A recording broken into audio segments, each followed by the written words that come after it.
and Vice Directors of Postgraduate Program of Universitas Negeri Padang, the respectable invited speakers, Professor Utami Widiati MA PhD from Universitas Negeri Malang, Khairil Anwar Korompot SPD MA PhD from Universitas Negeri Makassar, Siti Wahidah MA PhD from Universitas Negeri Jakarta, and Dr. Ratmanida MED TEFL from Universitas Negeri Padang. Chairperson of the 4th English Language Teaching and Research Conference, the presenters, participants, organizing committee, ladies and gentlemen. Welcome to the opening ceremony of the 4th English Language Teaching and Research Conference 2020 under the theme, The Alternative Models of EFL Learning and Research in New Normal Society. Ladies and gentlemen, let us sing together National Anthem of Indonesia, Indonesia Raya.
Ladies and gentlemen, now it is our pleasure to invite Amir Sharifuddin Harahap for a Holy Quran recitation.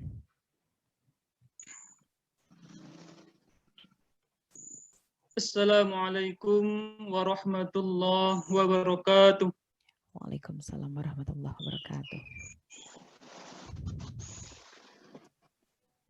أعوذ بالله من الشيطان الرجيم.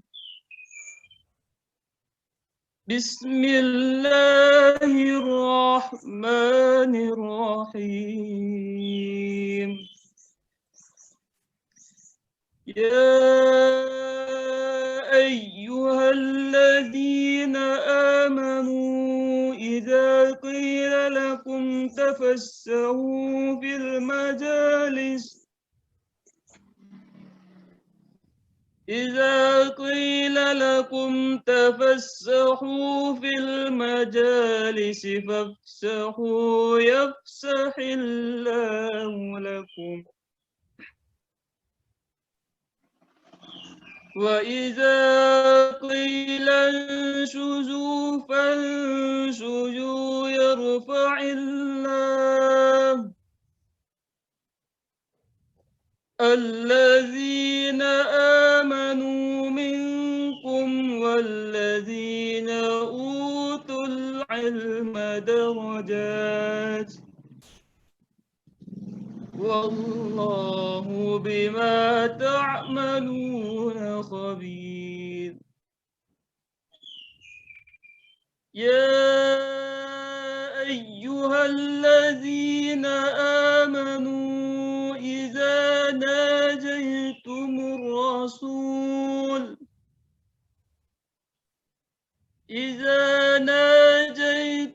الرسول فقدموا تقدموا بين يدي نجواكم صدقة ذلك خير لكم وأطهر فإن لم تجدوا فإن الله غفور رحيم أأشفقتم أن تقدموا بين يدي نجواكم صدقات فإذ لم تفعلوا وتاب الله عليكم فأقيموا الصلاة وآتوا الزكاة وأطيعوا الله ورسوله والله خبير بما تعملون ألم تر إلى الذين تولوا قوما غضب الله عليهم ما هم منكم ولا منهم ويحلفون على الكذب وهم يعلمون أعد الله لهم عذابا شديدا إنهم ساء ما كانوا يعملون اتخذوا أيمانهم جنة فصدوا عن سبيل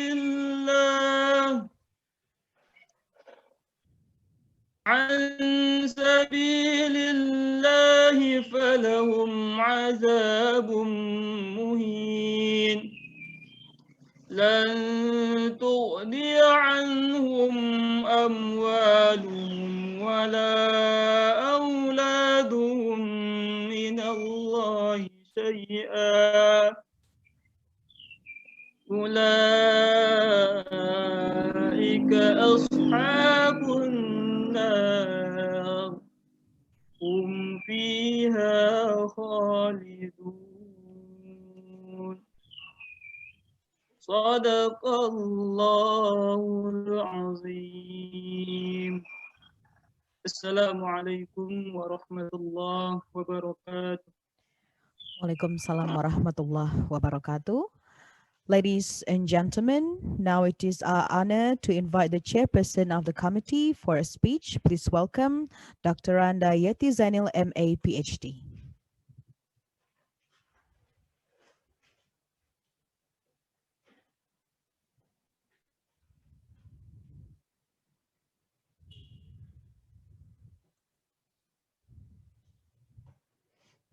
Ibu, you're still muted.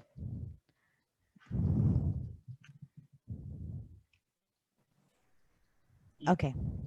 Yeah, all right then. Sorry. Bismillahirrahmanirrahim. Assalamualaikum warahmatullahi wabarakatuh. Waalaikumsalam warahmatullahi wabarakatuh.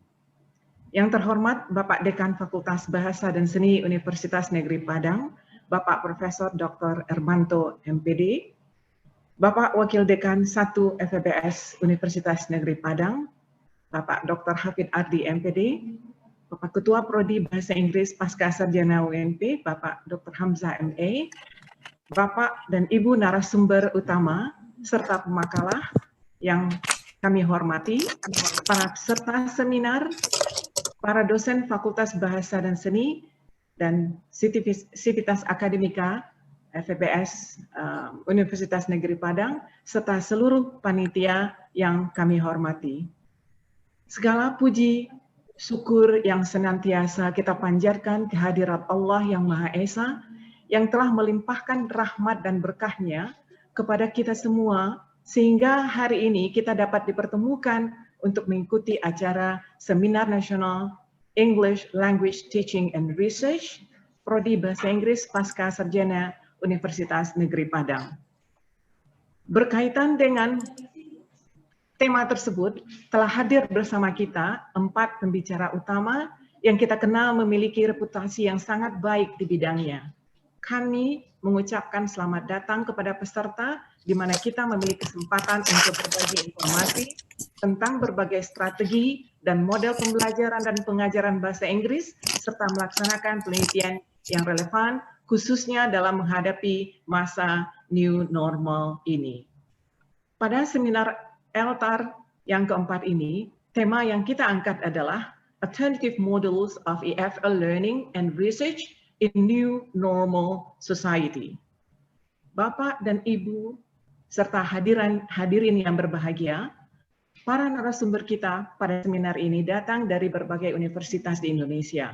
Marilah kita sambut dan ucapkan selamat datang di ranah Minang, walaupun secara virtual.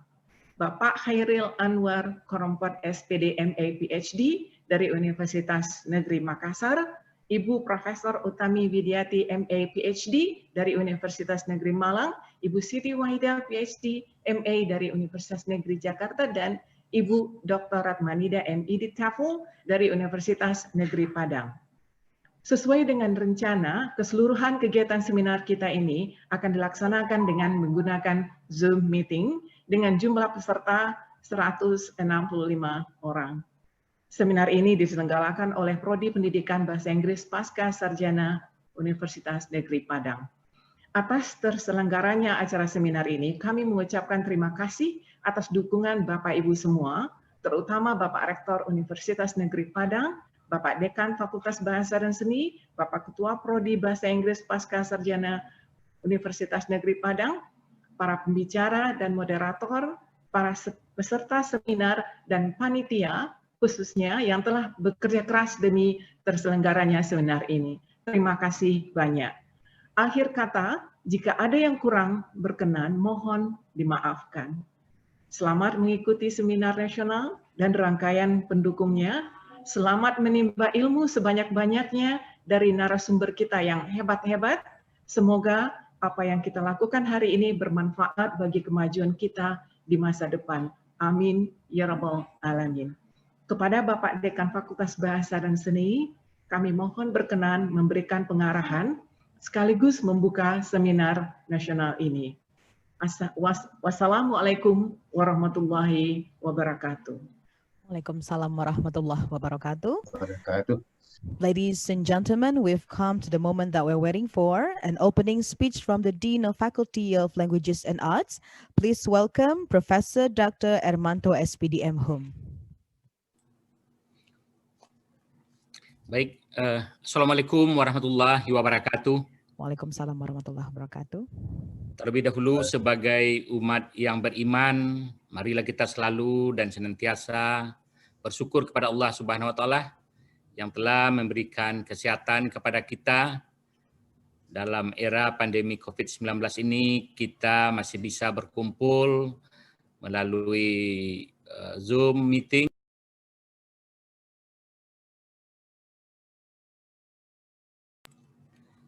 Yang secara virtual kita dapat bersua di dalam majelis ilmu dalam konferensi atau ELTAR yang keempat yang diselenggarakan oleh program studi pendidikan bahasa Inggris S2 program Magister Fakultas Bahasa dan Seni Universitas Negeri Padang. Selanjutnya kita berselawat kepada Nabi besar kita Muhammad SAW. Bapak dan Ibu, terlebih dahulu saya mengucapkan terima kasih kepada narasumber yang sudah bersedia meluangkan waktunya, yakni Bapak Khairil Anwar Korompot SPD MA PhD dari Universitas Negeri Makassar, Ibu Prof. Utami Widiati MA PhD dari Universitas Negeri Malang, Siti Wahida MA PhD dari Universitas Negeri Jakarta, dan Ibu Dr. Ratmanida MID TALF dari Universitas Negeri Padang. Berikutnya yang kami hormati, kami banggakan pimpinan fakultas, wakil dekan, ketua jurusan, Sekretaris Jurusan, Koordinator Program Studi, dan Panitia, serta guru besar yang hadir dalam kesempatan ini. Yang kami banggakan para peserta dan para pemakalah yang meluangkan waktunya dalam kegiatan majelis ilmu ini. Bapak dan Ibu yang kami hormati, kegiatan ini merupakan kegiatan yang dilaksanakan secara berkelanjutan setiap tahun oleh program studi Magister Fakultas Bahasa dan Seni Universitas Negeri Padang, dan secara khusus pada tahun ini dapat saya nyatakan bahwa ini adalah wujud dari kerjasama dalam forum Fakultas Bahasa dan Seni di Indonesia. Dan ini para pemakalah adalah dari Universitas Negeri Makassar, Ibu Dekan dari Universitas Negeri Malang, Universitas Negeri Jakarta, dan Universitas Negeri Padang yang baru saja dalam beberapa hari terakhir ini sudah diperbaharui naskah kerjasama antar Fakultas Bahasa dan Seni yang merupakan mantan LPTK di Indonesia. Baru saja kita laksanakan pembaharuan naskah kerjasamanya. Dan ini merupakan wujud nyata karena para pemakalah adalah dari 4 universitas mantan LPTK di Indonesia. Bapak dan Ibu, perkembangan terakhir ini pandemi COVID-19 ternyata tidak hanya berdampak negatif, namun juga berdampak secara positif yang memacu kita untuk memanfaatkan teknologi digital dalam dunia pendidikan secara umum. Zoom meeting ini sudah kita laksanakan selama 8 bulan terakhir ini merupakan dampak positif adanya pandemi COVID-19. Sebelum masa pandemi COVID-19, kita tidak banyak memanfaatkan ini walaupun aplikasi ini sudah ada sebelumnya. Demikian juga kita harapkan teknologi digital sudah harus kita kuasai oleh siapa saja, oleh dosen, oleh mahasiswa. Dan kita berharap dalam perkembangan pengajaran bahasa Inggris, dalam penelitian bahasa Inggris, tentulah pemanfaatan teknologi digital tidak bisa kita elakkan dan harus kita kuasai dan kita pelajari. Terakhir, model-model pembelajaran, media pembelajaran, video pembelajaran sudah harus kita lakukan baik oleh dosen di perguruan tinggi maupun oleh guru-guru di sekolah, dan itu sekarang ternyata berdampak cukup banyak guru-guru yang menghasilkan video-video pembelajaran terbaru dengan model-model terbaru dan teknologi terbaru. Teknologi digital harus kita kuasai, tidak hanya untuk pembelajaran, ternyata juga harus mulai kita manfaatkan untuk penelitian. Jadi akhirnya pada kesempatan ini di dalam konferensi ELTAR yang keempat dalam tajuk Alternative Model of EFL Learning and Research ini in New Normal Society, saya pikir perlu kita ikuti secara serius. Mudah-mudahan kegiatan ini bermanfaat untuk kita secara bersama, baik untuk pembelajaran bahasa Inggris maupun untuk penelitian bahasa Inggris. Karena seperti kita lihat terakhir ini, pemanfaatan teknologi dalam berbagai bidang, tidak hanya pendidikan termasuk ekonomi, itu sudah dilaksanakan. Kita tidak mungkin kembali ke era sebelumnya. Dan teknologi digital harus kita kuasai untuk masa yang akan datang. Demikian juga untuk pembelajaran bahasa Inggris dan penelitian bahasa Inggris. Demikian saja barangkali kami atas nama pimpinan mengucapkan terima kasih pada panitia, pada program studi S2 Pendidikan Bahasa Inggris yang tetap melaksanakan ELTAR secara berkelanjutan setiap tahun. Mudah-mudahan ELTAR ini tetap maju, tidak hanya secara nasional, nanti bisa kita tingkatkan dalam secara internasional. Artinya kami sekali lagi mengucapkan terima kasih kepada Ketua Koordinator Program Studi S2, Bapak Dr. Hamzah, MA, MM. Mudah-mudahan panitia yang sudah berusaha menyelenggarakan ini dinilai ibadah oleh Allah. Amin, amin, ya rabbal alamin. Akhirnya, sebelum saya tutup dengan mengucapkan Bismillahirrahmanirrahim, konferensi ELTAR yang keempat pada hari ini, Jumat 13 November 2020, kita buka atas nama bersama dengan mengucapkan Bismillahirrahmanirrahim. Mohon maaf, wabillahi taufiq wal hidayah. Assalamualaikum warahmatullahi wabarakatuh. Waalaikumsalam warahmatullahi wabarakatuh. Ladies and gentlemen, to lead today's dua recitation, it is our pleasure to invite Fadel Nur Irsyad. Assalamualaikum warahmatullahi wabarakatuh. Waalaikumsalam warahmatullahi wabarakatuh. A'udzu billahi minasyaitonir rajim. Bismillahirrahmanirrahim. Alhamdulillahi rabbil alamin. Assalatu wassalamu ala asrafil anbiya'i wal mursalin wa ala alihi washabi rasulillahi ajma'in. Hamdan syakirin, hamdan na'imin, hamdan yu'afi ni'mahu wa yukafiru mazidah. Ya Rabbana lakal hamdu kama yanbaghi jalalul karimi wa azimi sultanik. Allahumma ighfir lana dzunubana wa liwalidina warhamhuma kama rabbayana shaghirah. Wal jamil muslimina wal muslimat wal mu'minina wal mu'minat al ahya'i minhum wal amwat bi rahmatika ya arhamar rahimin. Allahumma yassir wa la tu'assir, Allahumma yassir wa la tu'assir, Allahumma yassir wa la tu'assir. Ya Allah ya Rahman, mudahkanlah urusan kami pada hari ini, lancarkanlah urusan kami, sukseskanlah acara ELTAR keempat yang kami ikhtiarkan pada hari ini. Semoga apa yang kami niatkan dari awal khususnya dapat memberi manfaat bagi semua pihak yang terlibat dan bangsa Indonesia pada umumnya.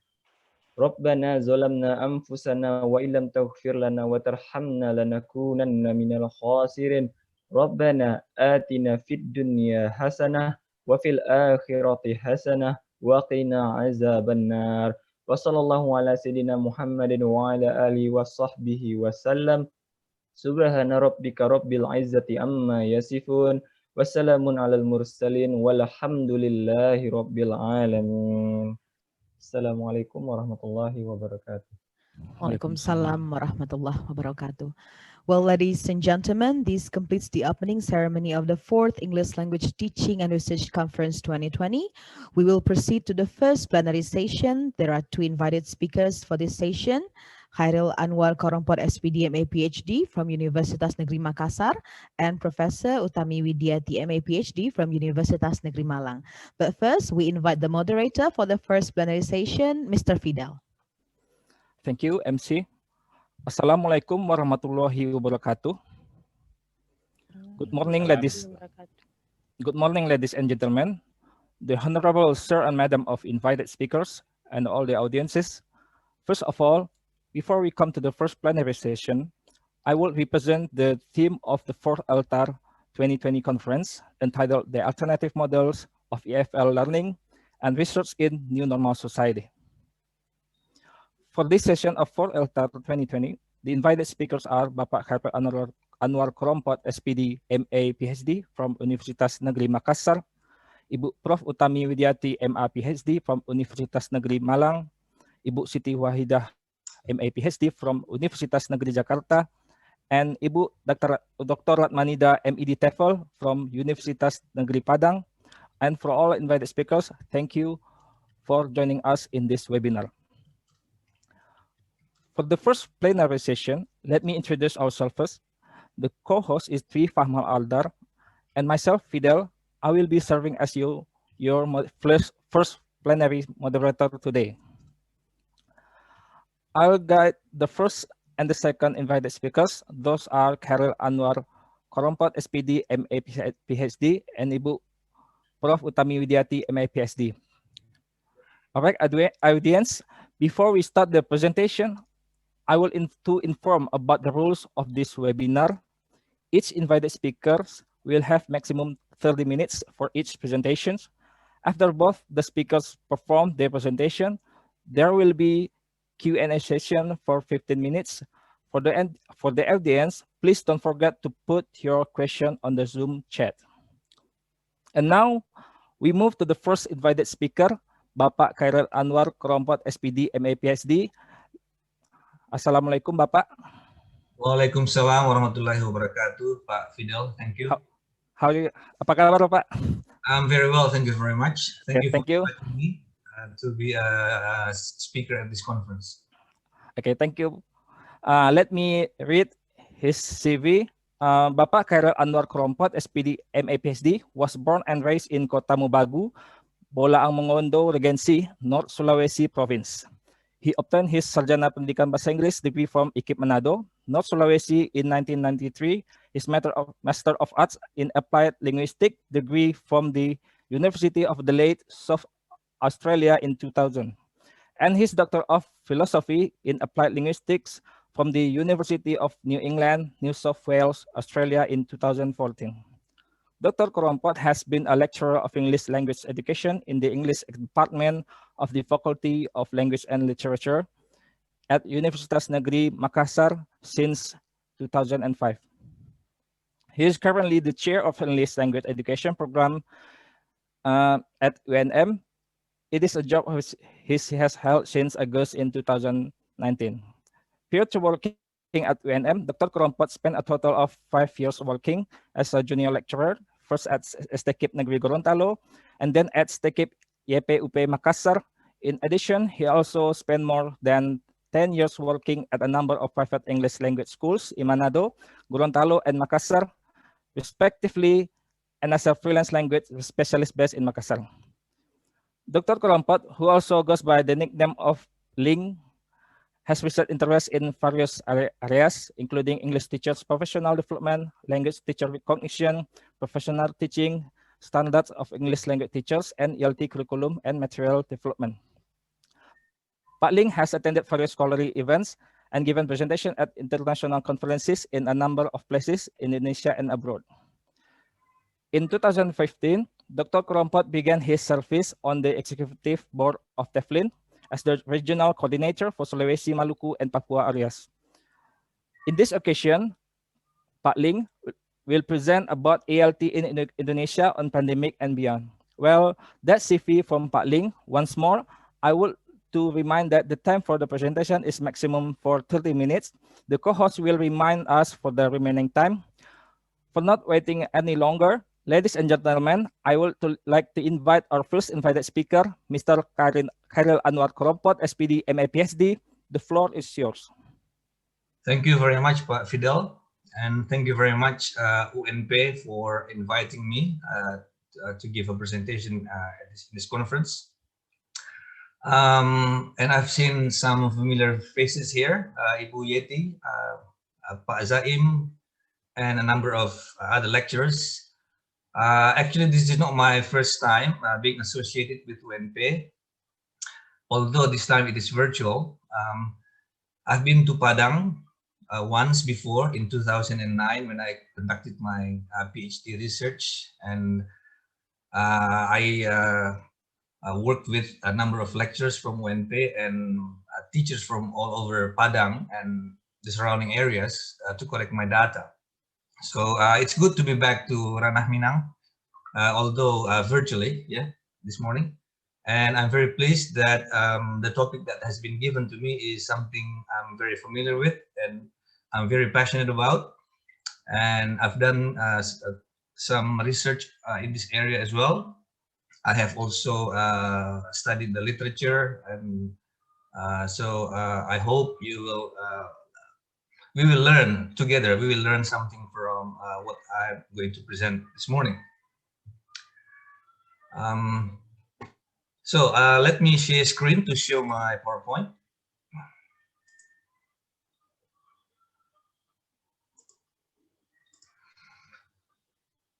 All right. I hope everyone can see my slide now. So the title of my presentation is The Point of No Return, ELT in Indonesia post-COVID-19 pandemic and beyond. So let me begin by stating the obvious, something that many people have known actually. We know that the COVID-19 pandemic was first identified in Wuhan, China in late 2019. The perpetrator is the new coronavirus, which later developed into a disease called the coronavirus disease 2019. And now it is known internationally by its acronym COVID-19. And since March 2020, it has become a global pandemic, and we don't know when is the end. Yeah, we don't know yet. Maybe it is the end of the year. Maybe it is sometime in the next year. We don't know yet. And we know that COVID-19 has affected, the pandemic has affected all aspects of life worldwide. And it affected especially the healthcare systems, economy, and education. And I think it has also affected other areas of life, including politics. Yeah. And we know that it has been a contentious issue in politics in many parts of the world, especially with the US election recently. According to one source, COVID-19 pandemic is considered as the most detrimental global health calamity of the century and the greatest challenge that the humankind has faced since the Second World War. So we can imagine the magnitude of this pandemic to our lives globally. And as a result, governments all over the world applied measures, to contain the virus by, for example, social or physical distancing. There are lockdowns everywhere, travel restrictions, and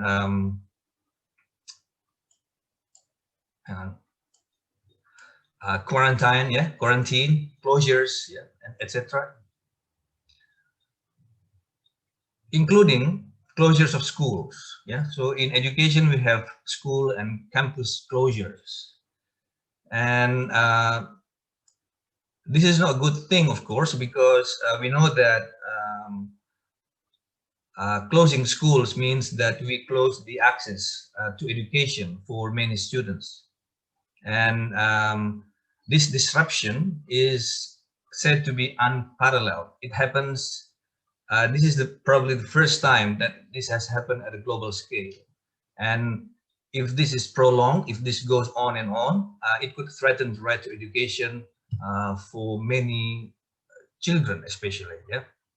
And if children has limited education, then in the future they will have limited opportunities for welfare.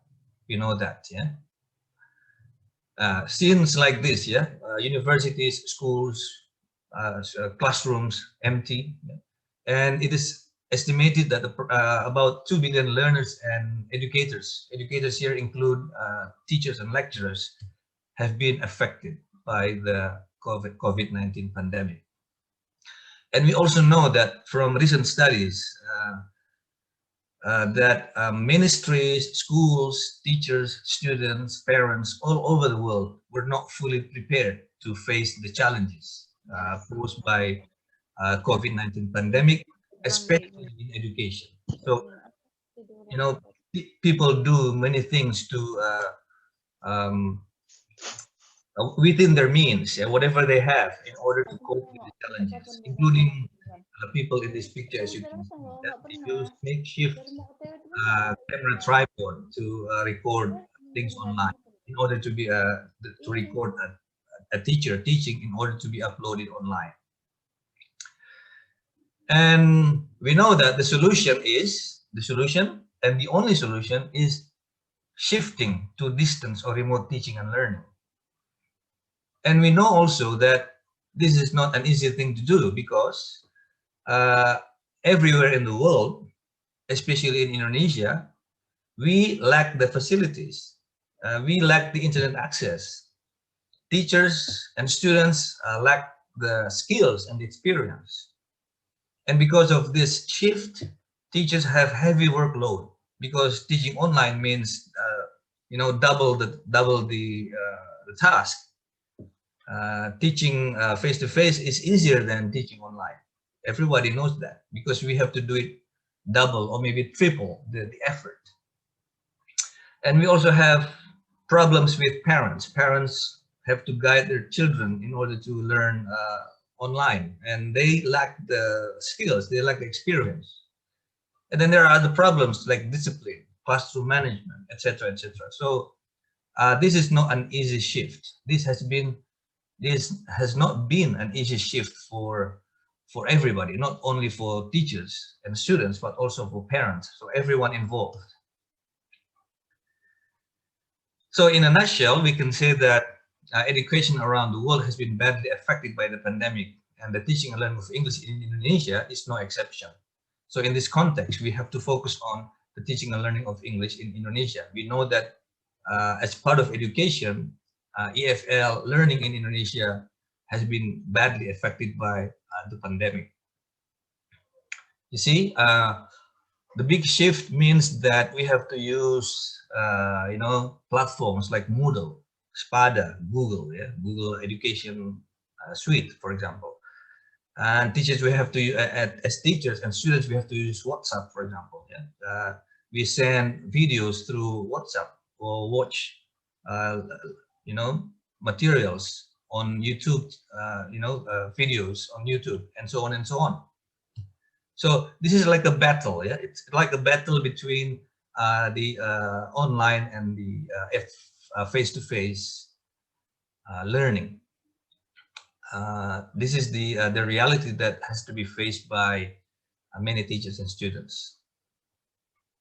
And my colleague, Ibu Ani Uliani from Universitas Negeri Malang, and I conducted a study, an independent study recently, to find out what are the problems encountered by by Indonesian English language teachers in online teaching, or in online teaching and learning. And this is what we found.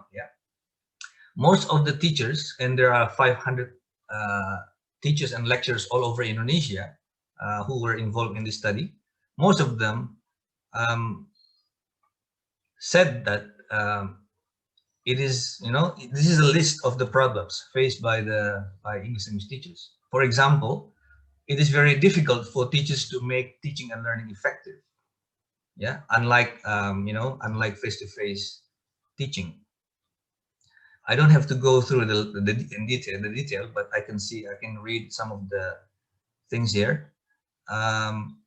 It is also very difficult, for example, to attract and maintain students' interest and motivation.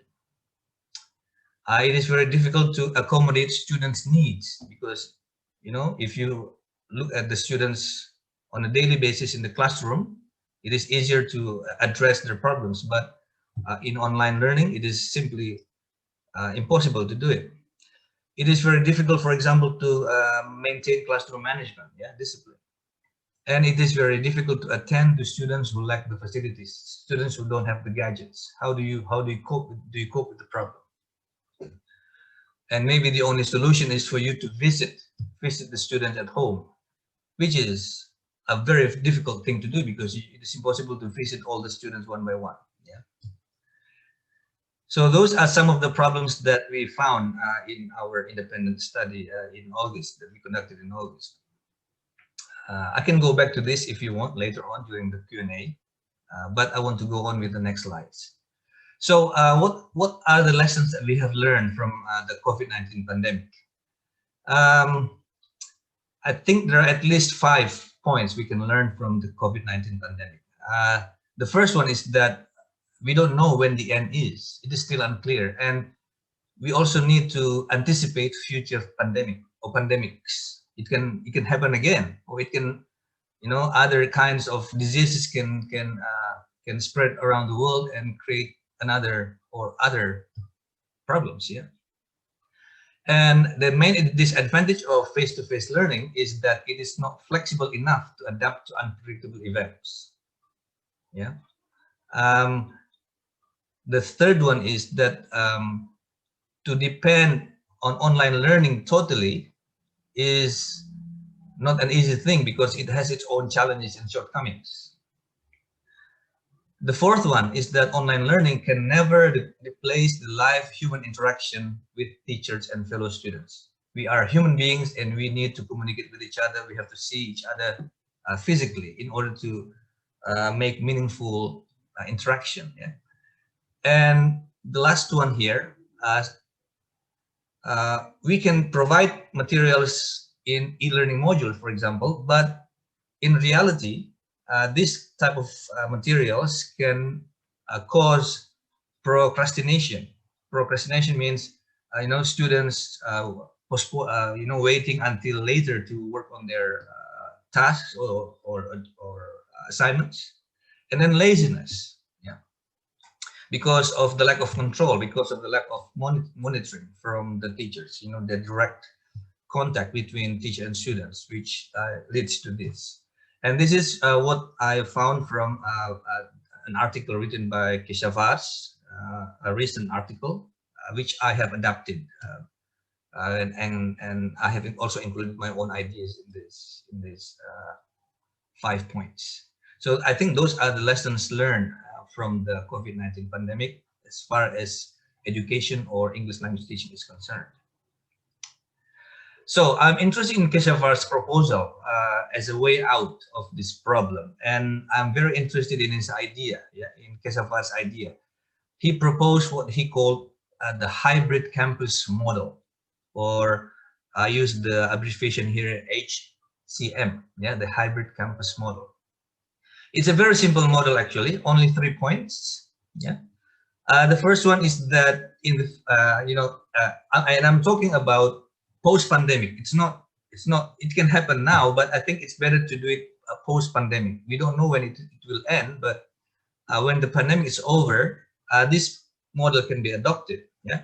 So the first one is that, according to Keshavas, students and teachers go to school every other day, or every other week, depending on institutional arrangements.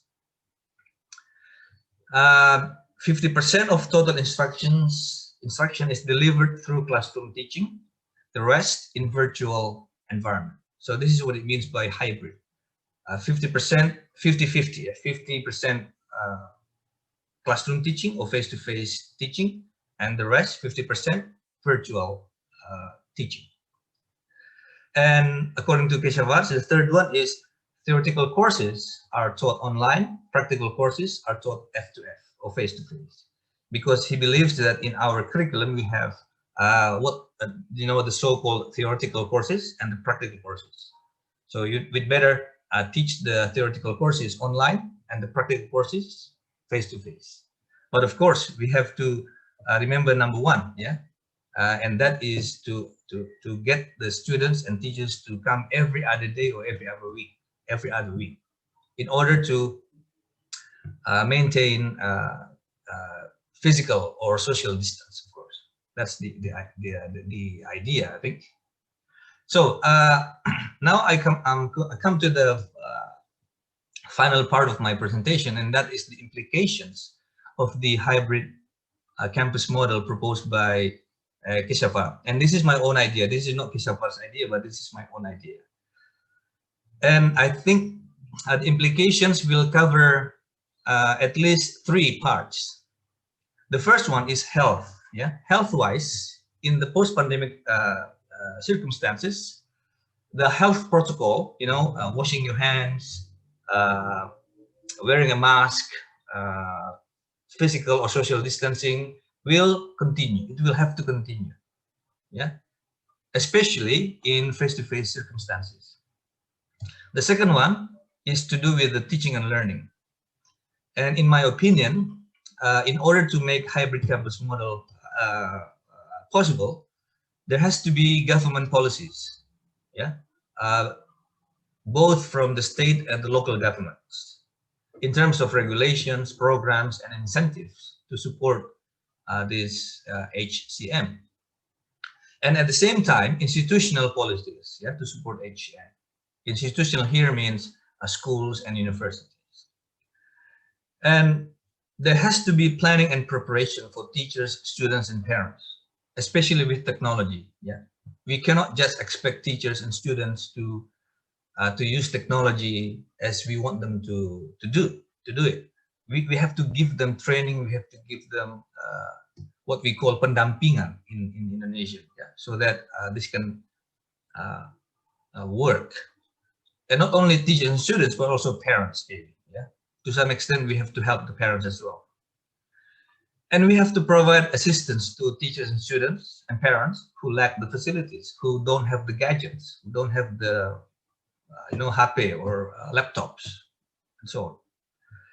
And at the same time, we have to improve and increase internet access for teachers and students, maybe by both the infrastructure and the superstructure, the towers or satellites, the internet quota, and so on. And the third one relates to curriculum, materials, and instruction.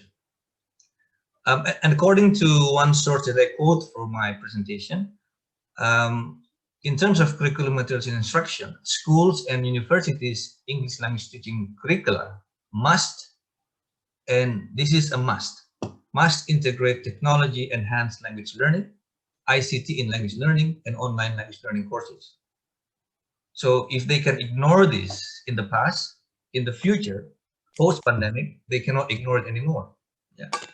Next one, course materials should be available in printed forms. So they have to be made, they have to be printed out, they have to be printed, and they have to be provided in digital formats. For example, the simple versions, a PDF. And then at the same time, the printed material should be available in audio or video versions. So lectures probably, or lectures or whatever it is in the material should have the audio or video versions, MP3 files or MP4 files, YouTube videos, yeah. Which means that maybe a Prodi must have a YouTube channel, things like that, yeah, to help students access the materials from anywhere they are. And in my opinion, schools and universities should equip teachers or lecturers with audio or video recording facilities. In my Prodi here at UNM, I'm starting a studio. I'm building a studio to help my staff members record their voices or videos for for learning material. And of course, because this is to do with the protocol, we have to have SOP, yeah, standard operating procedures, to administer the face-to-face practical courses. Because we have to keep in mind social distancing. And the last point here is highlighted by the dean just now in the opening. It is important to keep doing research and community services, ya, pengabdian kepada masyarakat. So I agree with Atmoja and Nugroho that schools and universities should encourage research on the practices of online EFL learning in low technology context. I highlight the words or the phrase low technology context because all over Indonesia, we have this problem. Indonesia is a low technology context. Most of us don't have the gadgets, don't have the access to the internet. So there has to be research on the practices of online EFL learning in our context, especially in the villages, in the mountains, in outlying islands, and so on and so on. And there needs to be research on teacher professional development, yeah, on technology integration in EFL learning. We cannot improve the situation without doing research. And this is a way of helping teachers integrate technology in EFL learning post-pandemic. And the last point is that universities should enable lecturers to conduct community service activities, PKM, ya, pengabdian kepada masyarakat, or program kemitraan masyarakat, especially those that aim at assisting school teachers, school students, parents, and communities in online or hybrid learning.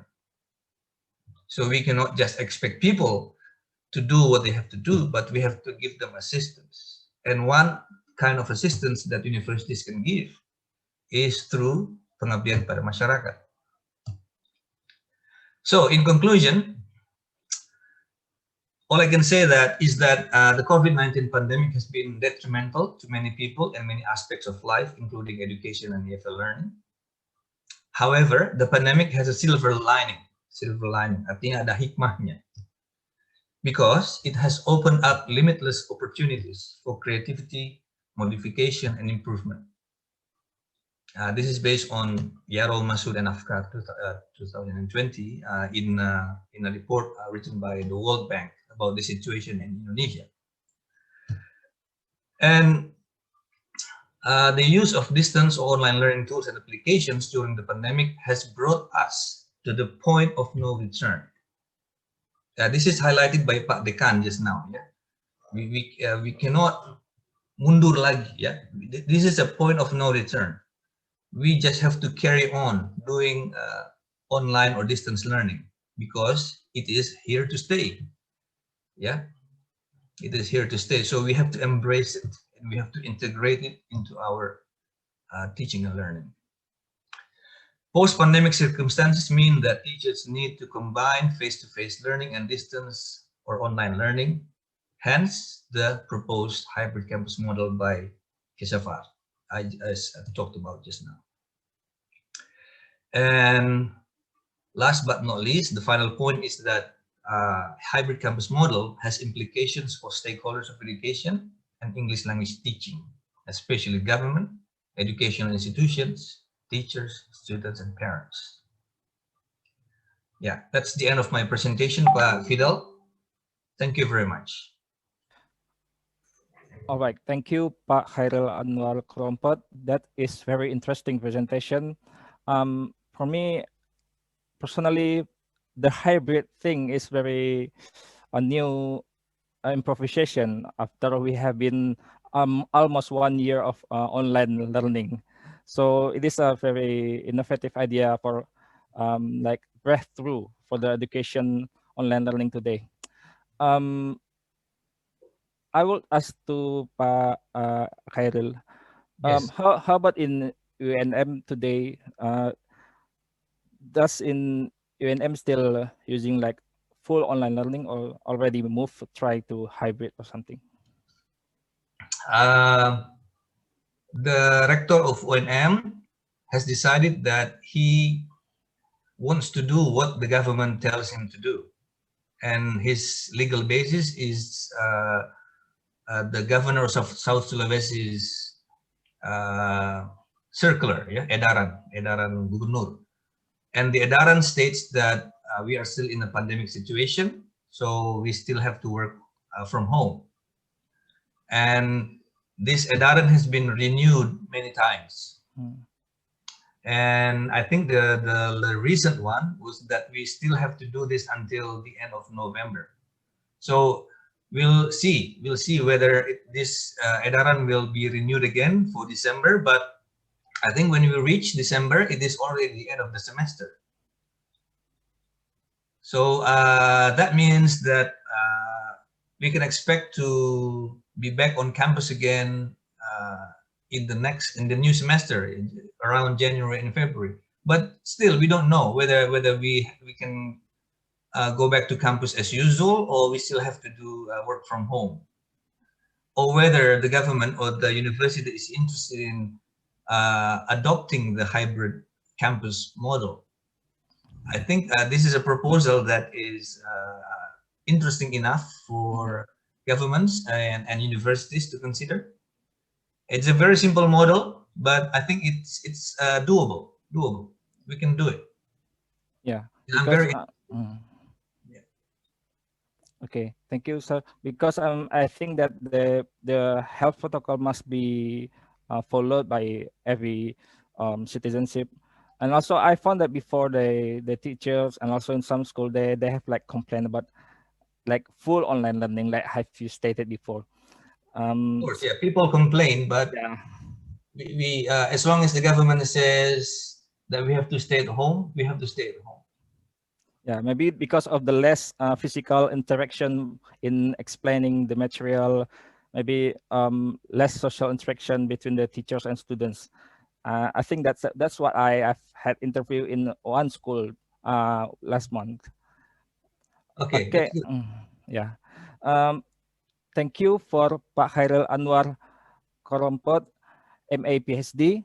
That's a very interesting ideas for us for taking new hybrid learning for the new challenges for after 1 year, almost 1 year of lockdown or coronavirus online learning. So I think that will be new idea for us. Thank you for Pak Dr. Khairil Anwar Korompot, MI PhD. Thank you very much. Okay. All right, ladies and gentlemen. Now we will move to the second invited speaker for Ibu Prof. Utami Widyati, MA PhD.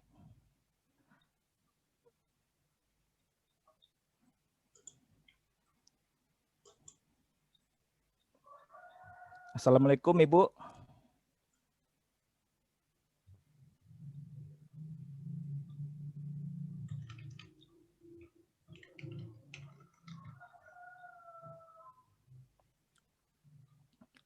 Masih, ya, oke.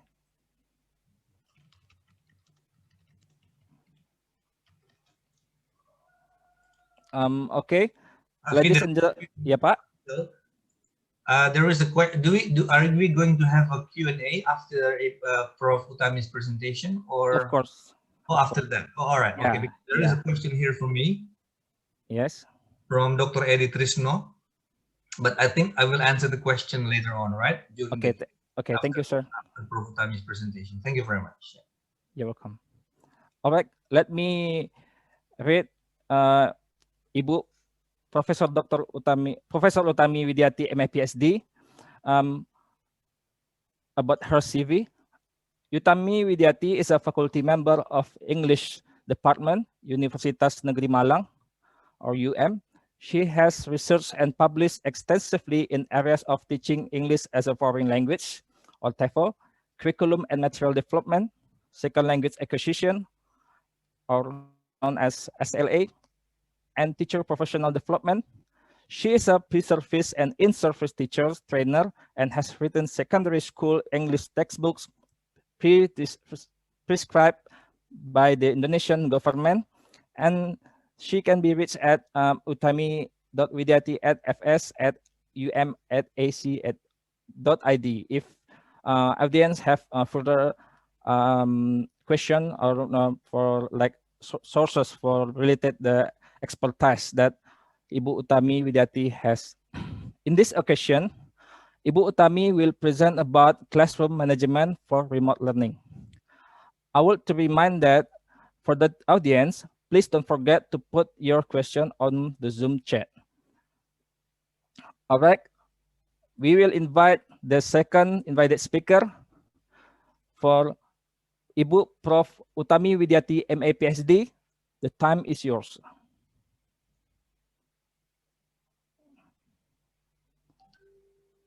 Maaf Ibu, suaranya belum terdengar.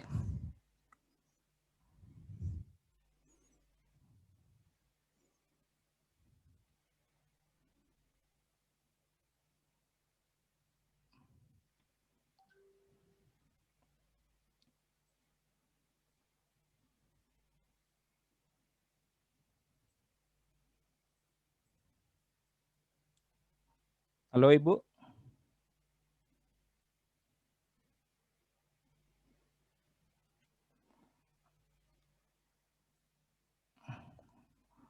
All right, ladies and gentlemen, sorry for inconvenience. There's something technical problem with Ibu Utami Widyati. We're still waiting.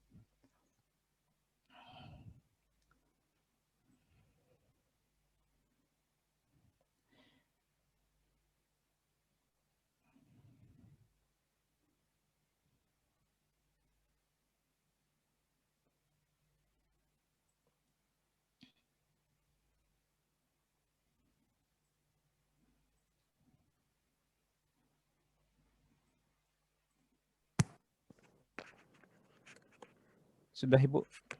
Sudah terdengar? Cek. Sudah Pak? Cek. Sudah Pak?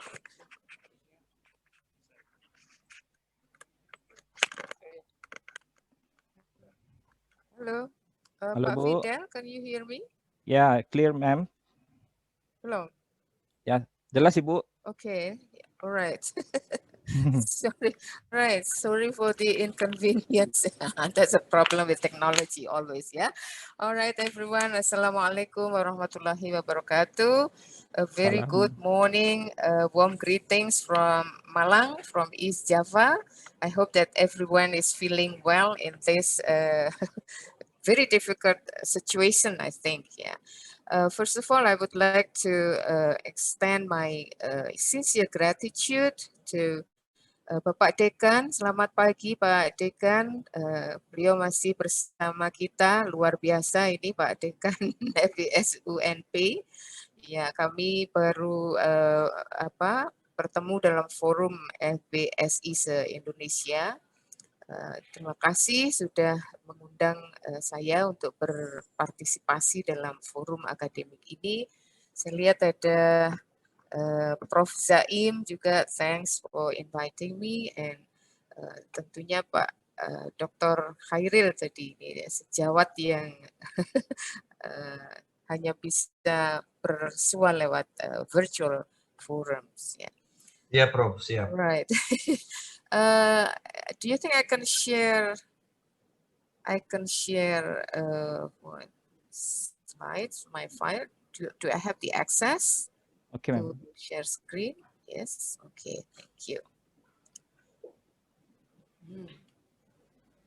Wait, can you see my file? Yes, I do. Okay, good. Let me change this. All right, so Ibu Bapa, ladies and gentlemen, everyone, I'm going to talk about classroom management issues in remote language learning context. So the way I'm going to organize my presentation is that, first of all, we will see how important classroom management is from literature, and then we'll discuss how classroom management challenges occur when we have to change the platform of our teaching to remote learning. And then I'm going to share with you some empirical evidence that we have reported from the research that we did on classroom management issues. So I think we can see from our practice that usually classroom management is a kind of overlooked issues in teacher education. So something that might not be discussed seriously, or perhaps if we have the whole curriculum of 146 credits, only 2 credits will be devoted especially to or specifically to classroom management course. And we also see the fact that little sport during teacher education when it comes to classroom management. And theories and pedagogy often revolve around ideal learners. So we can also see from reality that teacher education cannot cover all possible conditions and situations, particularly when beginning teachers have to face reality when they have to go to schools, but we have to acknowledge that we need to provide them, teacher educators or prospective teachers in this case, discover ways to deal with issues in teaching, including classroom management. Why? Because effective teaching and learning cannot take place in purely poorly managed classrooms. So we see that many of our students have made very good lesson planning, but they might fail when they have to stand up in front of the classroom. So you see, the problem is not only about planning, but how to manage the class to be able to implement the planning. And classroom management strategies facilitate and enhance teaching and learning by creating positive climate. And don't forget that classroom management issues might lead to teacher stress or teacher burnout. You see, sometimes we feel so or hopeless and helpless when we cannot deal with the students' unexpected behaviors. And even it might create job dissatisfaction. So we see that many teachers quit being a teacher because they feel that they cannot handle the class well. An experience of supervising student teachers during teaching practicum shows that classroom management is one of the biggest issues in their teaching practicum. Why? Because this will interfere their good planning.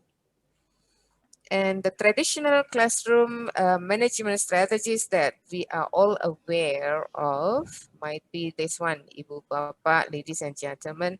Usually we'll have the stern glances. So we have to to look so disciplined. We have to look so serious in front of the class, and sometimes we also apply the so-called detentions. Yeah? So we threat our students, if you cannot be silent, I'm going to send you to detention centers or something like that. And we always have to establish rules and regulations, yeah, something that the students, things that the students have to follow, to comply with, and so on and so forth. As if we want to say that everyone has to be in their seats, yeah, all eyes on me as a teacher, so the teacher will become the center of attention, and I'm waiting for silence. So I'm not going to start the lesson unless everybody is silent. Yeah, or even sometimes we say, siapa yang harus keluar, Anda atau saya? Who needs to go out of the classroom, you or me? Yeah. And the students then will change the behavior to become silent.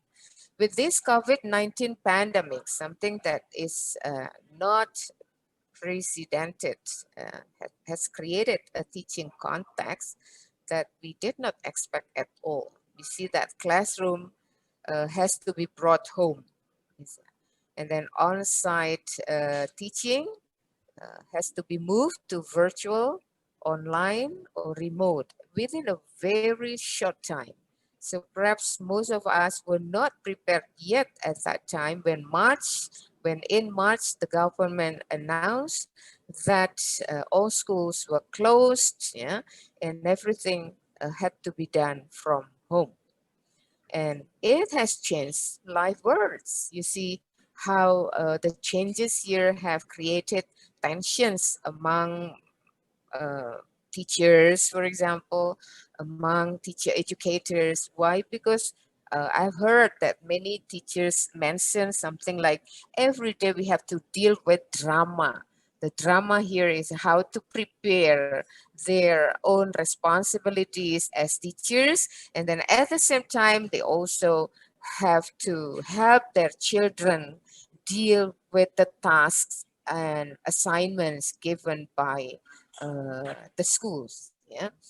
And we see something that is very important. We have lost the scaffold as we can find in face-to-face classroom interactions.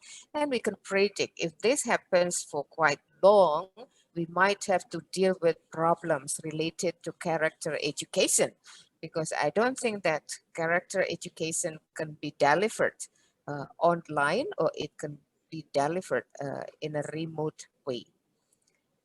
However, the teaching cycles here must go on.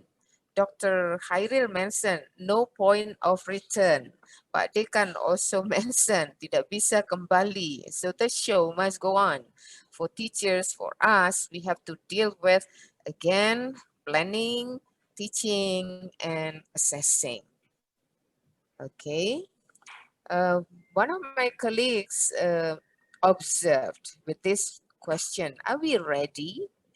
perhaps in terms of theories, we might be considered ready because the hardware is there, the applications are there, the government also has the regulations to support us, and then the schools, students, teachers. But that depends on in what context we are teaching. But if we have students coming from big cities, teachers of big cities, they might not have problems. We can say that they might be ready to face the remote teaching or online teaching in this case. And then some of the references here, I have Vi and Solsky mentioned that some facts about today's learners that can be seen as potential potential powers or potential feasibility in this case is that we see many students being native speakers of the digital language of the internet, the computers, the video games. So we can see that learners are much better in using technology, perhaps compared to teachers. And they have easy portable access to the music, to the art, and entertainment of their lives. So we see that, yeah, for young generation, yeah, they use their imagination and creativity freely and openly because they have limitless access to resources. And that's why they can work, they can play, they can compete with people around the globe. And of course, they are now beginning to get used to levels of engagement, and they learn how to do collaboration, interactivity, access, and instant feedback. However, in terms of us teachers, yeah, we might face a number of challenges. And the challenges here might deal with how to manage remote or online learning classes. First of all, we might have concerns about our student behaviors. Are our students highly motivated? If we have highly motivated students, we might not have problems, yeah, because highly motivated students, they have the internal motivation to always find ways to help them learn. Yeah, so we can see that they know how to find help, they know what to do, and so on and so forth. And then we might also have to ask whether our students are effective collaborators. So if we have students of these two types, yeah, we have highly motivated students and then effective collaborative students, we might not have problems. But perhaps what we have to face is the other way around. Students who do not have the motivation and the students who cannot collaborate with us. And how can we create a supportive learning environment when we cannot even see the students? So it's not like in the classroom. When we're in the classroom, we can see whether the students are happy, whether the students are with us, whether the students are serious or not. Basically, we can still control the class, the class situations. And the next concern will be how can we make the transition to student ownership or student agency much more quickly. So in this kind of situation, in this kind of condition, with this COVID-19 pandemic, what we actually need is the students' agency, the students' autonomy. They should become the agents of learning. They should become the agents of changes. However, as mentioned, as has already been mentioned by Dr. Hairil previously, this kind of things might create something that we did not expect. For example, procrastination or laziness among the students. At the same time, we have to make sure that the students have access to endless sources of information. Ibu Bapa, ladies and gentlemen, I think you should be familiar with these two types of online remote learning design, synchronous, asynchronous. And I think literature has told us the weaknesses, the strengths of each type of those two. And I'm not going to talk about these two in details. Why? Because my concern will be more on how to manage the classroom effectively. The practical tips for effective online classroom management will be the first one, of course, we have to test. We have to check the technology beforehand. So like what I did this morning, what happened to me this morning, I checked it. Yeah, before that, I greeted Zaim early around 8 and it was just fine. And then suddenly when I was supposed to talk about my topic, yeah, you could not hear my voice. So this is again problems with technology, something that might go beyond our control, even though we have prepared, even though we have checked. So once again, the best advice is for us to check the technology beforehand. So if we want to play the video, make sure that we check the video from the very beginning to the end, and then we'll see how much time is needed for the students to watch the video and so on and so forth. And then the next one, this is something that is very important. Invite your students to establish the new norms. Yeah? So instead of us establishing the new norms, we can engage them. We can invite them to create rules, to create regulations in the classroom. For example, what might be the appropriate dress for online meetings? Are you going to, for example, allow your students to wear whatever they want to wear, the pajamas, for example, the duster, the short pants, and so on and so forth? So this is something that needs to be discussed with the students. Yeah. Right. Perhaps also we have to make an agreement with the students when they can, for example, ask questions and how to ask questions, whether they can use hand signs and so forth and so forth.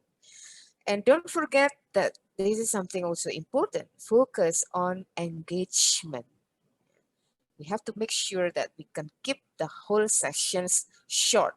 Ibu Bapak, sometimes we can just have the synchronous session for 20 minutes and the rest can be used by the students to have the asynchronous activities whereby they can adjust to their own time. They can do, so basically we teachers have to provide more activities and problem solving activities than information absorbing.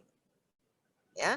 Why? Because with the use of technology, our students have a lot of resources. So we have to limit the time for us to explain. Explanation can be limited, but the tasks have to be very clear for the students to do the activities and to do the problem solving assignments. And please adjust the learning pace. Yeah. So I think Dr. Hairil also mentioned something related to pace.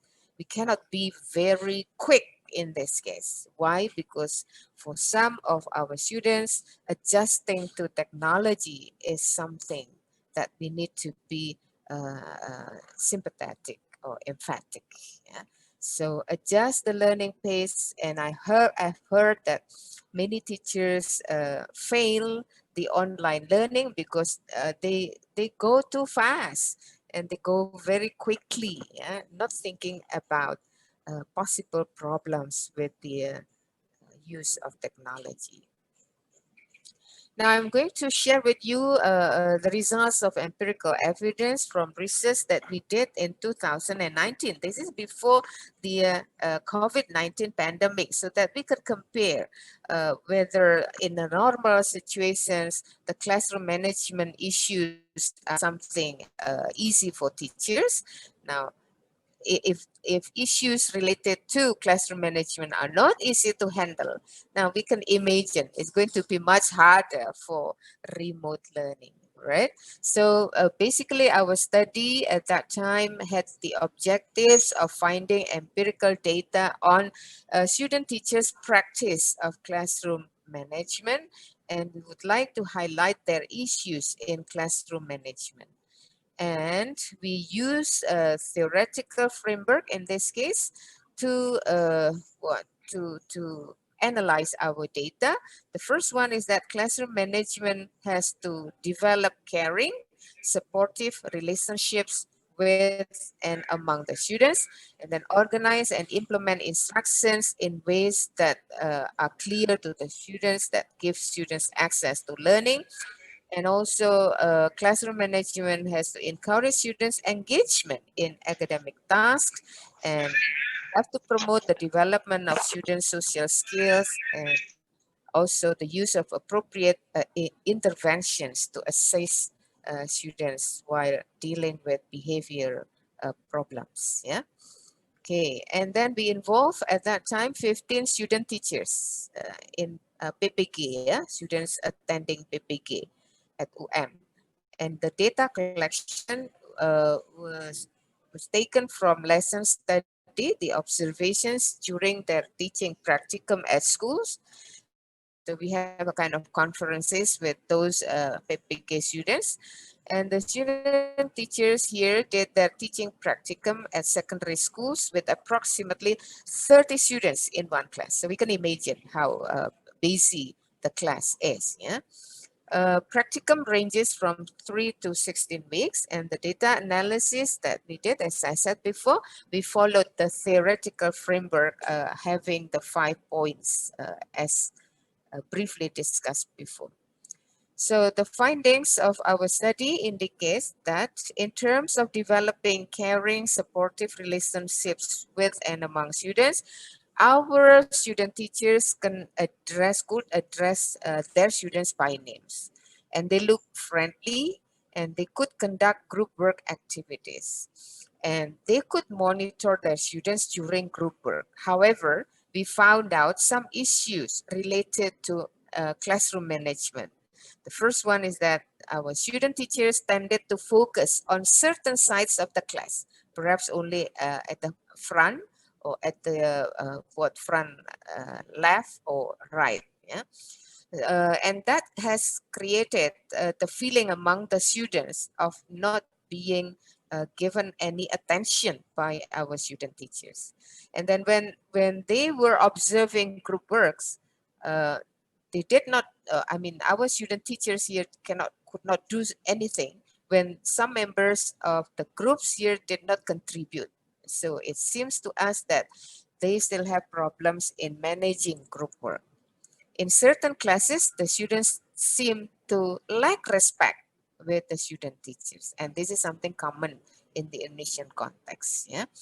And then about organizing and implementing instruction in ways that minimize students' access to, that maximize students' access to learning. Our student teachers can use various texts supported by worksheet. However, in terms of problems, we could identify that the text used was sometimes not accurate, and then the students frequently did not have enough guided practice and opportunities before speaking and writing. You see how difficult managing the classes were at that time for our student teachers before the COVID-19. In terms of encouraging students engage in tasks, we found out issues like, again, similar to the previous one, in dealing with group works. Our student teachers could not help the students when the members of the groups did not contribute. Why? Because, because of not clear instruction, perhaps. Yeah.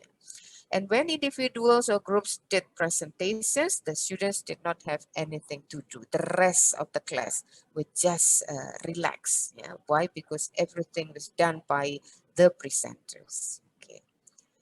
Now, what about the next point? Promoting the development of students' social skills and self-regulation.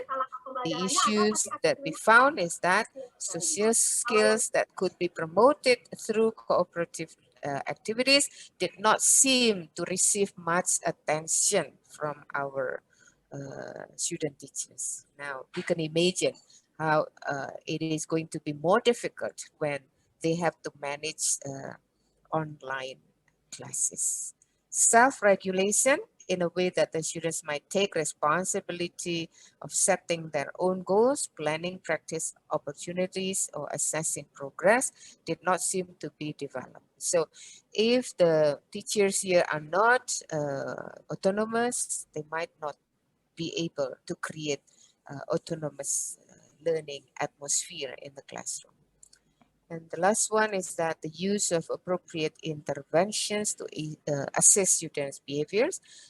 You see that we found some behavioral problems. For example, students sleep in the class. Here with the online, we might face that kind of problems as well. When the video is off, we cannot see whether our students are there behind the video or they are actually leaving us. And some students play with mobile phones. We see many noisy students. So it seems to us that the student teachers here are still were still ignoring or were not aware of the behavioral problems. Why? Because they did not establish and maintain discipline in the class. And the implication for the teacher certification program is that we need to integrate contents and activities on how to manage large classes, how to optimize students' learning, and how to enhance the use and the effective of cooperative learning activities, how to develop students' self-regulation skills. This is what I said before, that we need to give our students agency more quickly here, and how to establish and maintain discipline in the classroom. So, Ibu Bapa, I think from the empirical evidence that I've shared with you, we can see that even for face-to-face classes, we might still have to deal with problems related to behaviors, which in the teaching of English as a foreign language, not good in the sense that sometimes we have to ask our students to listen and to repeat after us so that pronunciation can be clearly heard and so on and so forth. But if the students are still noisy, this will affect the learning outcomes. Yeah. I think those are the main points that I would like to share with you. Yeah. Thank you, Pak Fidel. Yeah. I'm Alright. safe. I'm safe. Thank you. Hopefully That no is problems with connection. Yes. Thank you, Ibu Professor Utami Widiati, MH PhD. Based on your presentation, that is very interesting. Because we have know that this is online learning, we have a less contact of a physical face-to-face between the teacher and students. So by taking agency for the students itself, it will improve their learning and their motivation. Is that right, Yeah. Ibu Widiati? Yes. Yes. Pak. Okay, I think it is Something that cannot be done instantly. Yeah. yeah. Maybe the interaction, maybe that is one of the main factors that have the students less motivated in learning online, in my opinion. It has to be proven from research. Yeah, it's good that if you can follow up our research, see problems related to classroom management in the online or remote learning context. Yeah. Okay, thank you, Ibu Prof. Utami Widiati, MH PhD. That was a very interesting presentation. Okay, we will move to the next presentation of Q&A session for 15 minutes. I would remind the audience to put the questions on the the Zoom chats box. Don't forget to put your question. In here, we are going to move the question. The first question.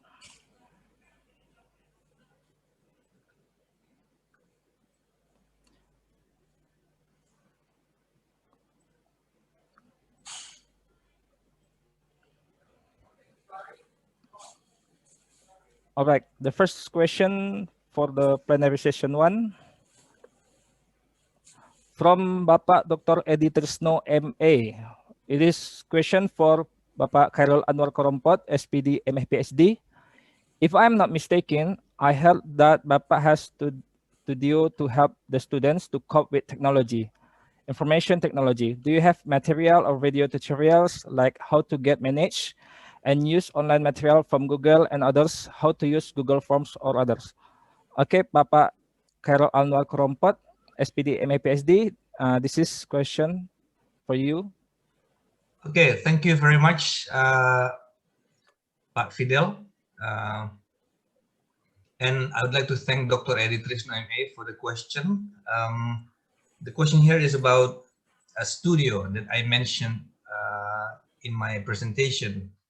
Yes, the studio is my own initiative, actually. We happen to have a small room at the back of the building, which is not used. And during the pandemic, I felt the need for a quiet room to record my videos and other online materials, as well as my Zoom interactions. And I couldn't do it at home because my neighborhood is not very quiet. There are motorcycles running around, food sellers, and so on, neighbors, music from the area, and other noises. So I decided to use that room for a studio, but it costs money, of course, because I have to try and make the room soundproofed, yeah, kedap suara. And for that, it means that I have to buy, you know, the things that can make the room soundproof, which involves buying a kind of foam, you know, a soundproofing material. And also we have to move the air conditioner and other tools, tables, chairs, and other things. But it's still a work in progress. We're not finished yet, but I would like to use that for myself first, and then I'll try to inspire my colleagues to use it for themselves later on. I don't know whether it will work, but I hope I think it can work, because I can do my recordings far away from noises. That's the thing about the studio, Pak Edi Trisno. About the second part of the question, do I have materials or video tutorials like how to get managed and use on Google and other things? Unfortunately, I don't have my own materials for this purpose, but I think almost everything is now available on the internet. You can just type something on the search bar on YouTube, and there must be something. There must be a video. There can be, or there could be a video made previously by someone on that topic. So you just give it a try, Eddie, and see whether the material is available or not. But I think anything about online applications, someone has done a tutorial on it, I think. Yeah, in my experience, many people have done tutorials on many things, and they can be easily searched on Google or a particular application like YouTube. But I look forward to making my own tutorials. Once the studio is up and running, I would like to make videos. I don't know what videos I will make, but I would like to do interviews. I would like to record my materials. I might invite people to be involved in my projects in that studio, and so on and so on. So yeah, I will make my own, but not now. Thank you for the question, Pak Eddie. Thank you, Pak. All right, Pak Eddie, thank you for the question. For Pak Khairil Anwar Kelompok SPD MA PhD. There's another question, yeah? Yeah, there's another question from Ibu Siti Fatimah. Okay. It always brings me frustration when the students complain of bad connection, can't join the teaching and learning process, or make late assignment submission. How do we anticipate this? Honestly, I tolerate these students, but sometimes I feel suspicious of whether they tell the truth. What do you think, Doctor?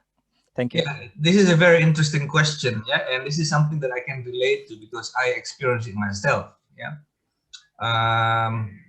There are things that we can control, and this is something that this is exactly the thing that we as teachers or lecturers cannot control because they're out of reach. Yeah. I think the best thing that we can do is to make rules. At the beginning of our online sessions, we have to agree on a number of rules. And those rules must include the things that Ibu Siti Fatima has just asked. And because this is related to discipline or ethics. Yeah, we have to make a rule, and we have to agree that if someone violates the rule, there will be they have to be responsible for it. It doesn't have to be a punishment, but they have to do something in order to make up for what they missed or for what they have violated. And I think this is a way of making our students responsible for their own learning. And I think this is exactly what Ibu Utami has said just now about agency. I think what it means by agency here is that we give the trust to our students that they will be responsible for their own learning, and that they will conduct themselves appropriately as a responsible learner. And once we give them the trust, we have to trust them. I believe that I think if we tell someone that we trust them, they will try their best to keep that trust, or to maintain that trust. And if they violate that, they must be responsible for that. And so I think it depends on the teacher or the lecturer to set the rules for discipline and classroom management, because as Ibu Tami said, with online learning, you bring the classroom home, yeah, to the students' home, and this is out of your control. And in order to control this, you have to make rules. You have to make rules, and the rules have to go with the consequences. That's what I think about it, Ibu Siti Fatimah, my dear colleague. Thank you very much. All right. Thank you for Bapak Profesor. Oh yeah, Fidel. Excuse me, ya, Ibu Widiati answers the questions addressed to her. I would like to say hello. Yeah, before I go, I would like to say hello to Prof. Zaim, Ibu Yeti, Ibu Siti Prof. Muhayyar, who just celebrated his 70th birthday, and Ibu Desvalin Anwar. Yeah, some of these people I know personally at UNP. And I'm very pleased to be on this panel with Ibu Utami, as well as Ibu Siti Wahida, and I forgot the name of the other presenter from UNP. Thank you very much. It's been a privilege to be at this conference. Assalamualaikum warahmatullahi wabarakatuh. Waalaikumsalam warahmatullahi wabarakatuh. Thank you, Bapak Khairil Anwar, Kelompok MA PhD. Okay, the next question for Ibu Prof. Utami Widiati, MA PhD. from Bapak Juprizal, is it possible to replace humanistic properties of teachers with IT and others we use, such as work from home today, especially in EFL learning?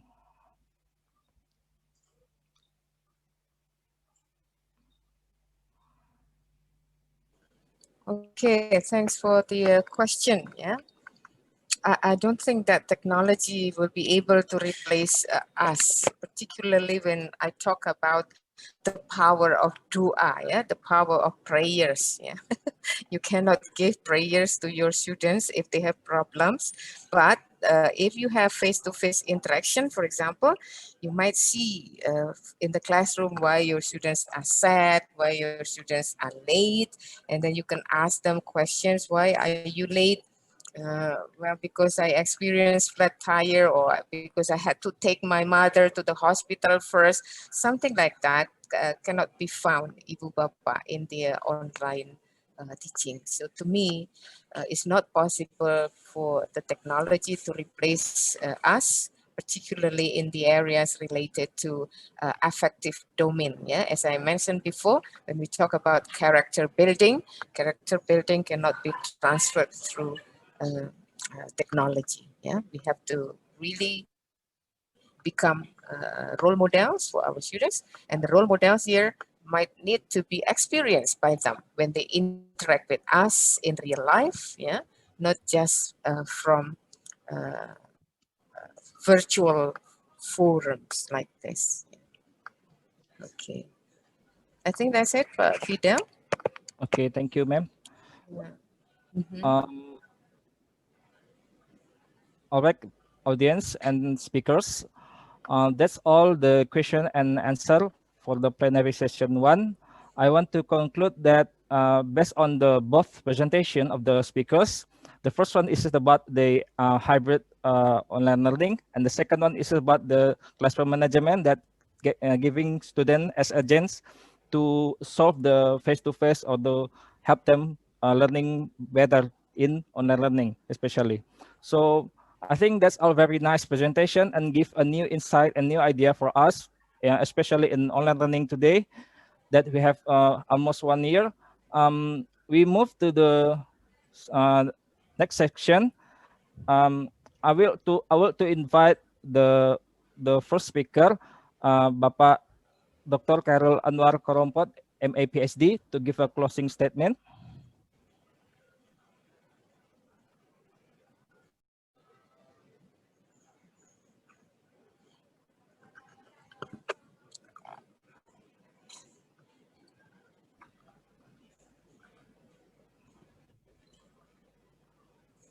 Masih belum kedengaran, Bapak? Oh, sudah. Kedengaran ya. Sudah, Right. Pak. So I would like to remind myself and everybody of the title of my presentation, and that is that the point of no return, ELT in Indonesia post COVID-19 pandemic and beyond.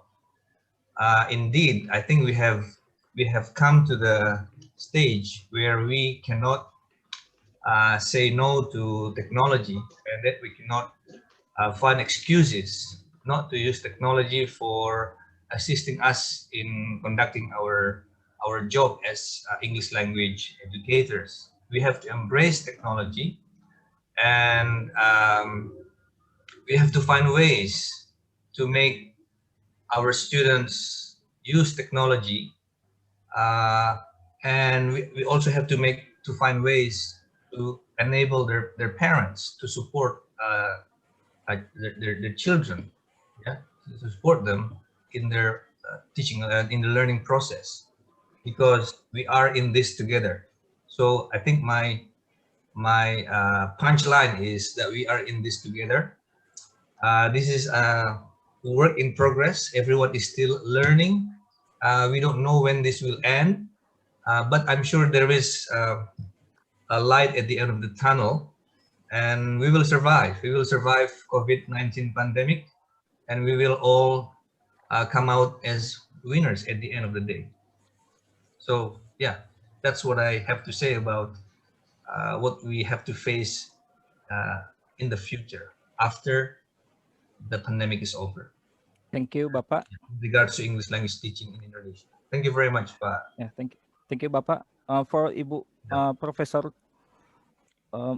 Utami Widyati, MA PhD, please give your Yes, closing Fidel. statement. Well, yeah, well, basically, deep from my heart, I would like to say something similar to Dr. Khairil Korompot closing remarks, because basically those are the things that we need to face together. But in addition to those points, I would like to invite everyone to pray hard and even harder, and we all hope that this pandemic, the COVID-19 pandemic, will soon be over, so that we can see our students, we can see the real life of life, yeah, not just, sometimes I feel sad whenever I go to campus, because many plants are dying, yeah. Why? Because you see that human beings are actually needed as part of the environment. Well, we really hope that this one will be over soon. Yeah. Thank you very much for getting me involved in this academic forum. Ya, Pak Zaim, ya, kemudian Ibu, tadi disebut Ibu Eva, ya, but I could not find the face. Yeah, that's it, Pak Fidel. Thank you. Okay, thank you, ma'am. Finally, we come to the last session of this first plenary. Thank you to Bapak Khairil Anwar Korompot, SPD, MA, PhD, and Ibu Prof. Utami Widyati, MA, PhD, for the great presentation, and also thank you to all audiences for your presentations and questions. Hopefully, the information that we have shared in this plenary will be useful for all of us. That is all, ladies and gentlemen. Thank you for your attention. Good morning. Wassalamualaikum warahmatullahi wabarakatuh. Waalaikumsalam. Waalaikumsalam warahmatullahi wabarakatuh. Thank you very much, Pak Fidel, and all colleagues at UNP. Yeah, thank you, Pak Khairil. Bapak, Thank Ibu. you, Prof. Utami. We will go back thank to the you. MC. We will go back to the MC. Thank you. Well, thank you so much for the thought-provoking presentations to both invited speakers, Khairil Anwar Korompot, SPD, MA, PhD, and Professor Utami Widyati, MA, PhD. Thank you also to the moderator, Mr. Fidel, and also Mr. Trifahmal Adhar.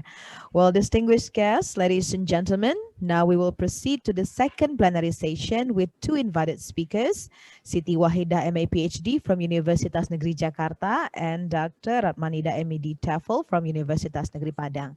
We invite the moderator for the second plenary session, Mr. Lamai Tulum.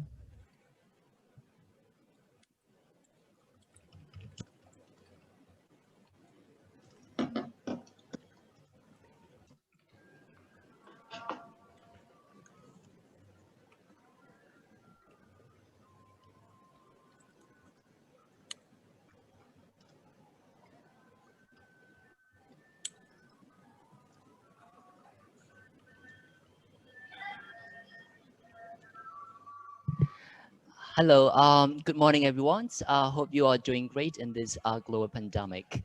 Again, welcome to the fourth international ELTAR Conference, the English Language Teaching and Research Plenary Section 2, for those who just joined now. So my name is Tulum. I'm one of the moderators, and my co-host, Paradise Princess. So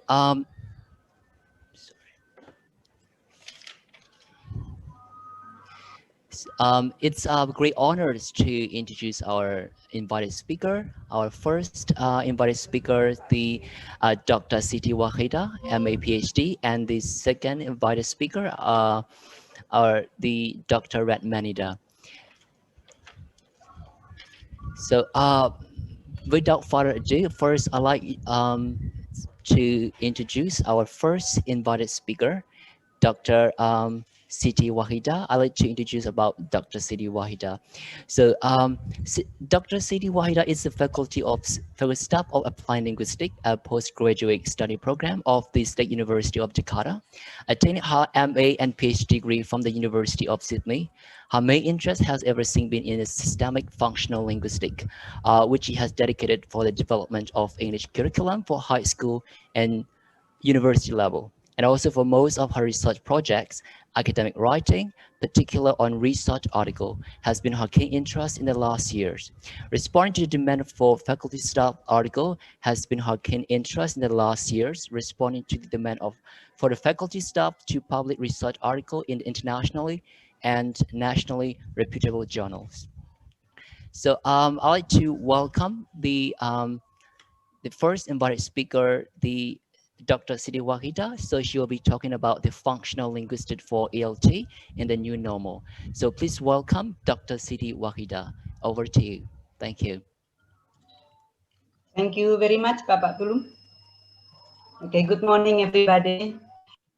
Good morning, Pak Ling, Bu Widiati, my senior, Bapak Mohyar. Hello, Pak Ling, how are you? Good to see you in a great shape. Good to see you. Okay. Bapak Jul Amri, Bu Yeti, Pak Edi, and so on. Yeah, all my friends there. And Wahida, it's nice to see you.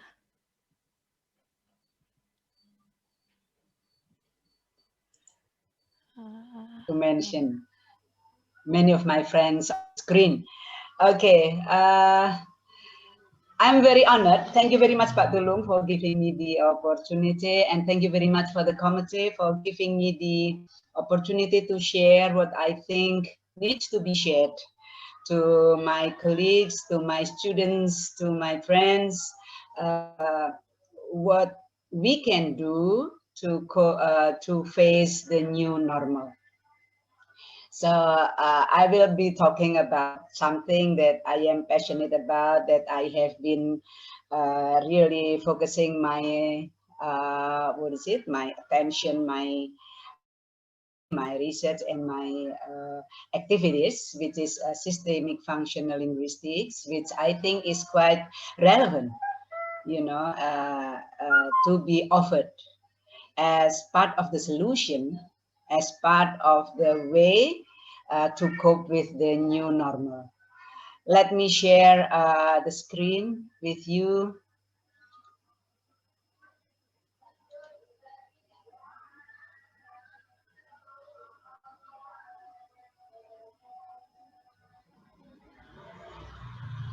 Oh God, can you see my screen, Bapak? Yes. Yes.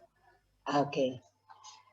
Yeah, so I've been listening very carefully to Pak Ling, Pak Korompot, and Ibu Utami, and I heard lots of pessimism, pessimism concerning the new normal. But I think we need to be we need to have some kind of optimism that we can go through this new normal. This is a new normal. This is something that is normal now. And perhaps not in a very long time in the future, we will think that what we did in the past was not normal. Maybe this is the normal one. Okay, God has provided us with a lot of ability, knowledge, technology, to cope with the global society in the global village. It has been sounded a long time ago, that we are in a small village actually, where everyone can speak to each other, where everyone should speak to each other, of course with technology.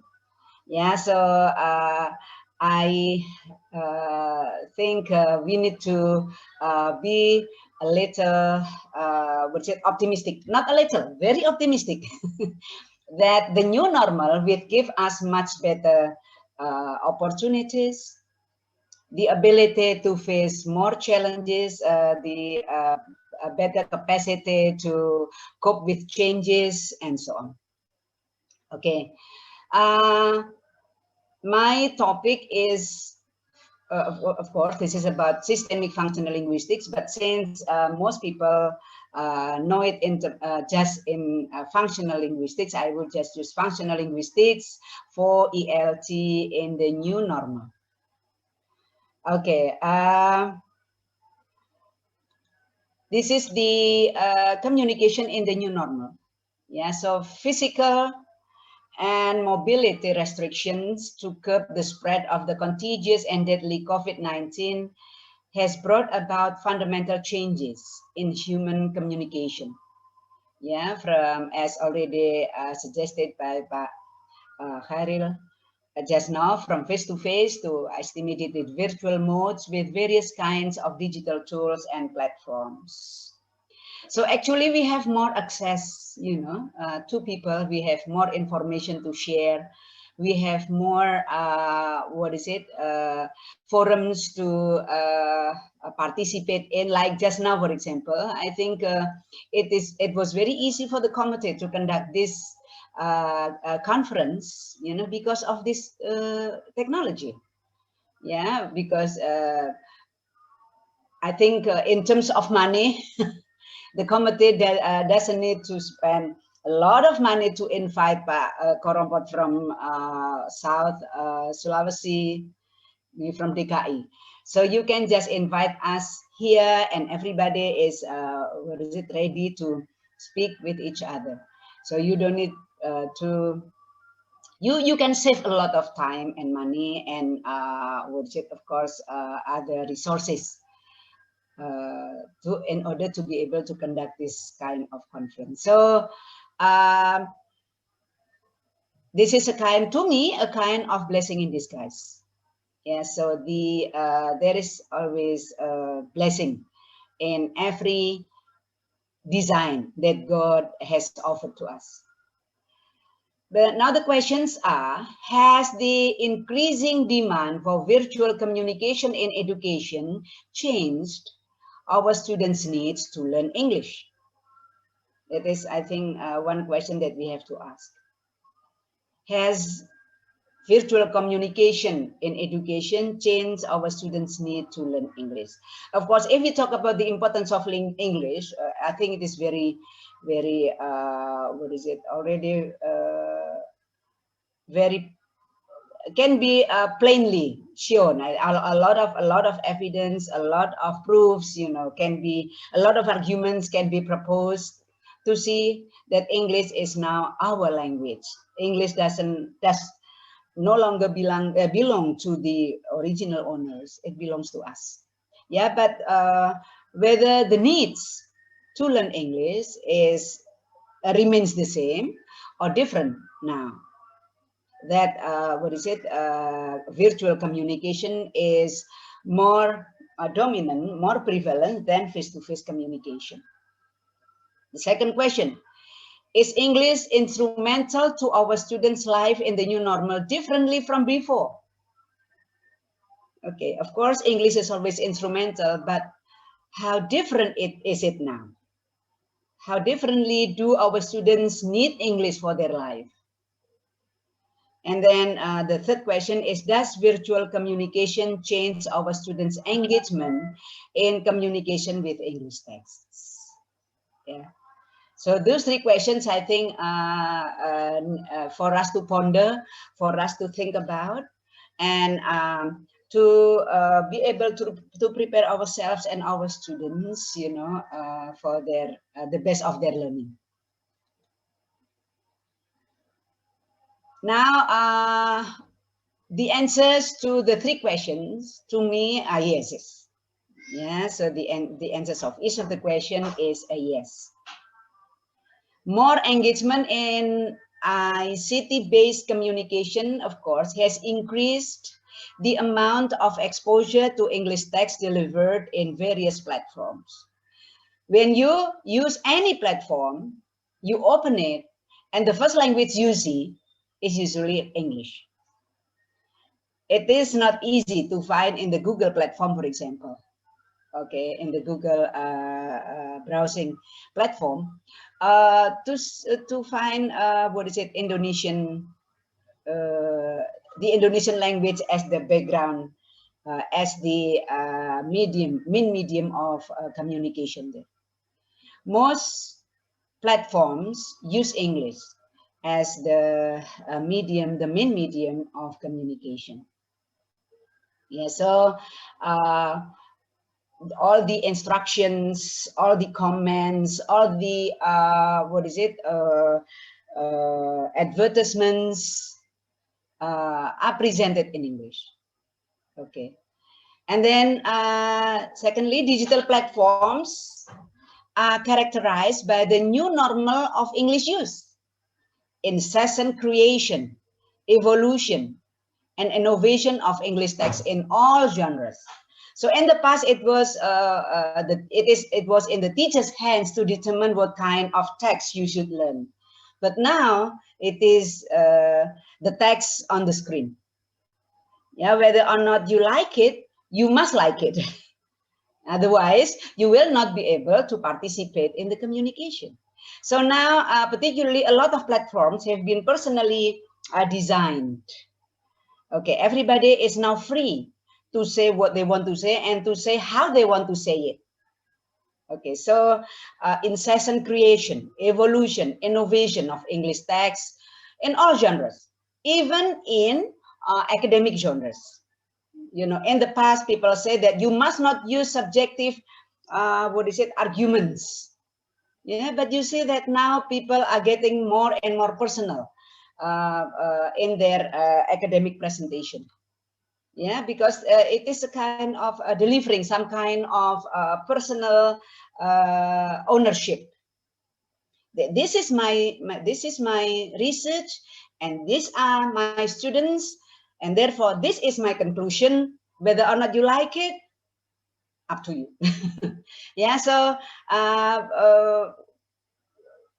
the way people promote their online, their online, what do you call it? Dagangan, their online. Okay, so people now sell everything online. And the way they promote their things, you know, use their own taste. It all depends on their own taste. They use different languages. They create new words. They coin new words every day. Okay, so evolution, innovation. So hoaxes are rampant now, you know, and we can't even differentiate whether a text, whether a message is actually a hoax or not a hoax, because people can cleverly, can very skillfully, present the message in a very convincing way, with a lot of evidence, with a lot of arguments that seems to be very academic, very accountable, very credible. Yeah, but then eventually, after a very careful, a very careful observation, then we can say, this is a hoax. The third one, English learning and researching is therefore increasingly linked to the development of capacity, of course, of us and our students to respond and adapt to new challenges of communication. Yeah, I think that is, therefore, we can no longer adopt the kind of teaching or the kind of classroom management, the kind of communication with our students in the way that as if we are the owner of the knowledge. Our students may have more knowledge than us. Our students may have more experience than us in a certain genre because they are more savvy with their gadgets. They are more savvy with the 21st century information. They are more savvy with all the platforms. Yeah, so I think now we need to just kind of real facilitator, very friendly, very knowledgeable, very credible partner in for our students in coping with the new change. That is, I think, the normal way of teaching now. We cannot pretend ourselves to be to know more than our students. Yeah, so therefore, the process of teaching is also for us now is actually the process of learning too.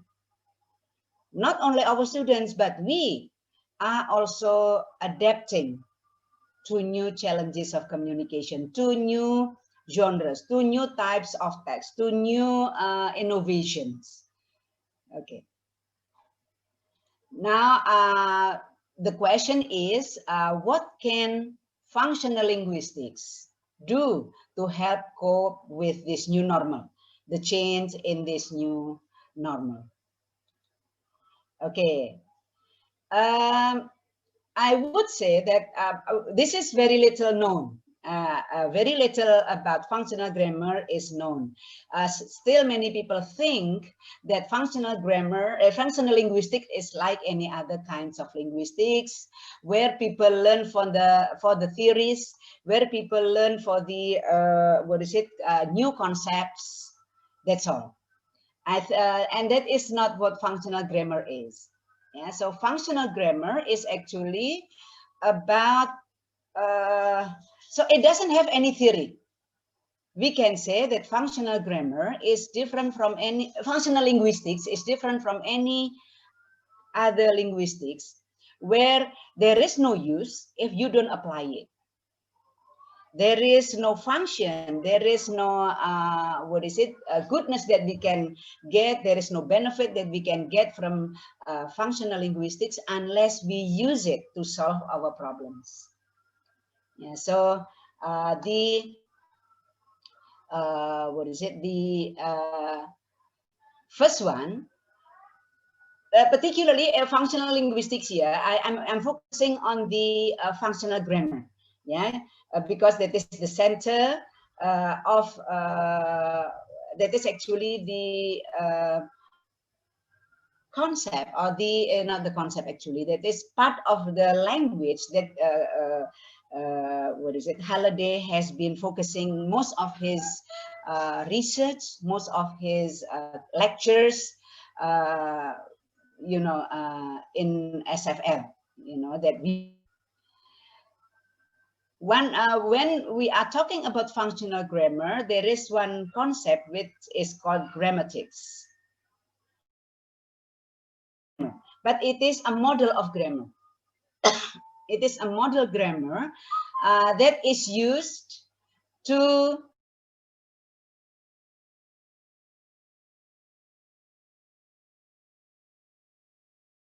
functional grammatics provide a model of grammar, coherent, comprehensive, and richly dimensioned for the purpose of understanding grammar in analyzing and interpreting texts. So there is no such thing as English grammar, for example, the theory of English grammar, because the ability of functional grammar is just to describe, to provide a rich description, deeply analyzed, data to describe texts. Yeah, so functional grammar is different from any other grammar in that, it doesn't provide fixed theories about, for example, Indonesian grammar or English grammar, but it has grammatics, which we can use to describe the grammar of Bahasa Indonesia, which we can use to describe the grammar of news, which we can use to describe the grammar of conferences, the grammar of question and answer sessions, the grammar of news, the grammar of hoaxes, and so on and so forth. Yeah, so with the grammatics provided by functional grammar, then we know how to describe. And according to Bloom, describing is part of understanding, right?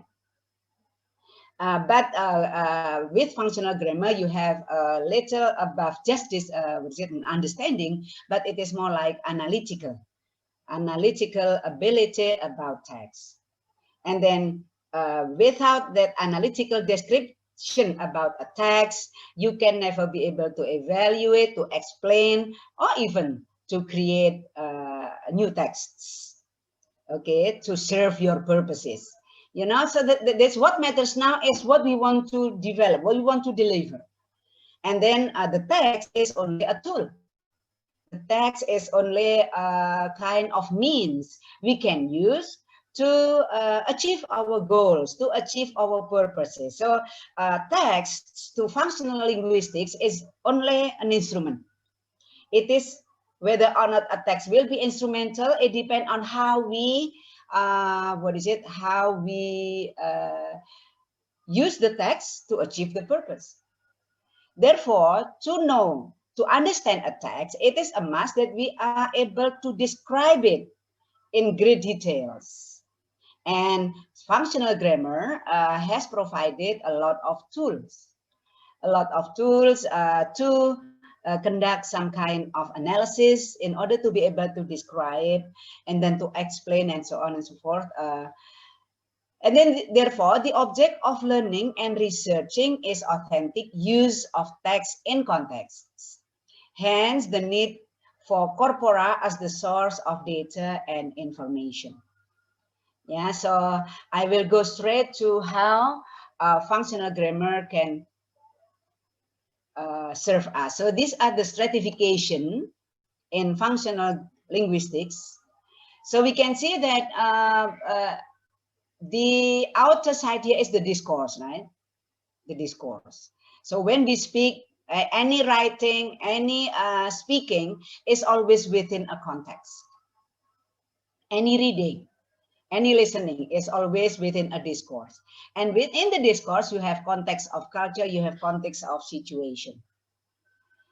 The context of situation will determine what kind of meanings you want to present. For example, in the context of academic context like this, then I will be concerned with very scientific meanings, academic meanings. I'm not going to talk about very personal meanings here. Yeah, so therefore you decide first what the contents. The contents here should be the meaning contents. And then after that, in order to be able to present your meanings, you need some kind of grammar or lexico-grammatical materials, lexico-grammatical, elements of the language you are using. So it is still in the process of planning, everybody. Yeah, so this is not yet expressed. But this, without very careful plan here, without a very careful plan here, of course, based on your observation, your evaluation about the context, you can never have very good expression. And the expression when it is oral is usually in the form of sounds, phonology. And then it is, if you have your own unique expression, then you have some kind of phonetics. This is very personally associated. So that is when you when you want to say something, when you want to present yourselves, you want to deliver your message, then you must have a good knowledge about the context. As a researcher, you must be able to describe the context. And functional grammar has provided the context of, the Halliday has given us the theory of the context of situation, and later Martin has provided us with genre, which he claims to be the model of the context of culture, but still, that is not yet adopted generally in SFL field. And the context of situation, this is the context of situation. So you have to be able to describe. So when in the past, when I asked my students, so what does it mean by context? They would just say context, yeah, situasi. What is situation? Condition. What is condition, and so on. Yeah, but here the grammatics and functional grammar, the functional linguistics has a model of context. A context is made up of 3 elements. A context depends on the field, what you are talking about, on the tenor, who you are talking to, the functional relationships between communicators there, between the participants in the communication, and then what modes you use. These 3 will work together to determine what kind of text you are going to produce, or what kind of text you are going to, what kind of meaning you are going to understand from a text. So the field is associated with, in semantics level, experiential meanings. It is how meanings are, represented as processes in the process of wording, how words are used to represent your meanings, and then interpersonal meanings, what kind of commodity you are trying to exchange then, and textual meaning, how meanings are structured in your text. And these are the three tools that we can use to describe the text. Clause is the center of analysis, clause as representation, clause as exchange, and then clause as message. Okay, so when you present something, you have to know the context, and then you determine the semantic contents, and then you determine the lexicogrammatical contents, and then you express the meanings in sounds or in writing. But when you read a text, you have this at this level. So you already see the text. And if you want to know in what way does the text function in the discourse, then you need to be able to look into the lexicogrammatical contents. From the lexicogrammatical contents, you will be able to develop the semantic contents.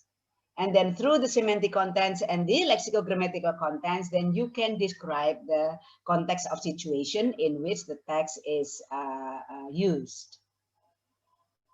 So just the ability to describe things like that with so many tools, so many research tools that and also so many learning tools, not just research tools. Actually, learning and research in functional grammar is kind of two things in one, overlapping, you know, in one activity, the same activity. So you analyze, and at the same time you learn, or you learn, and at the same time you analyze, you conduct research.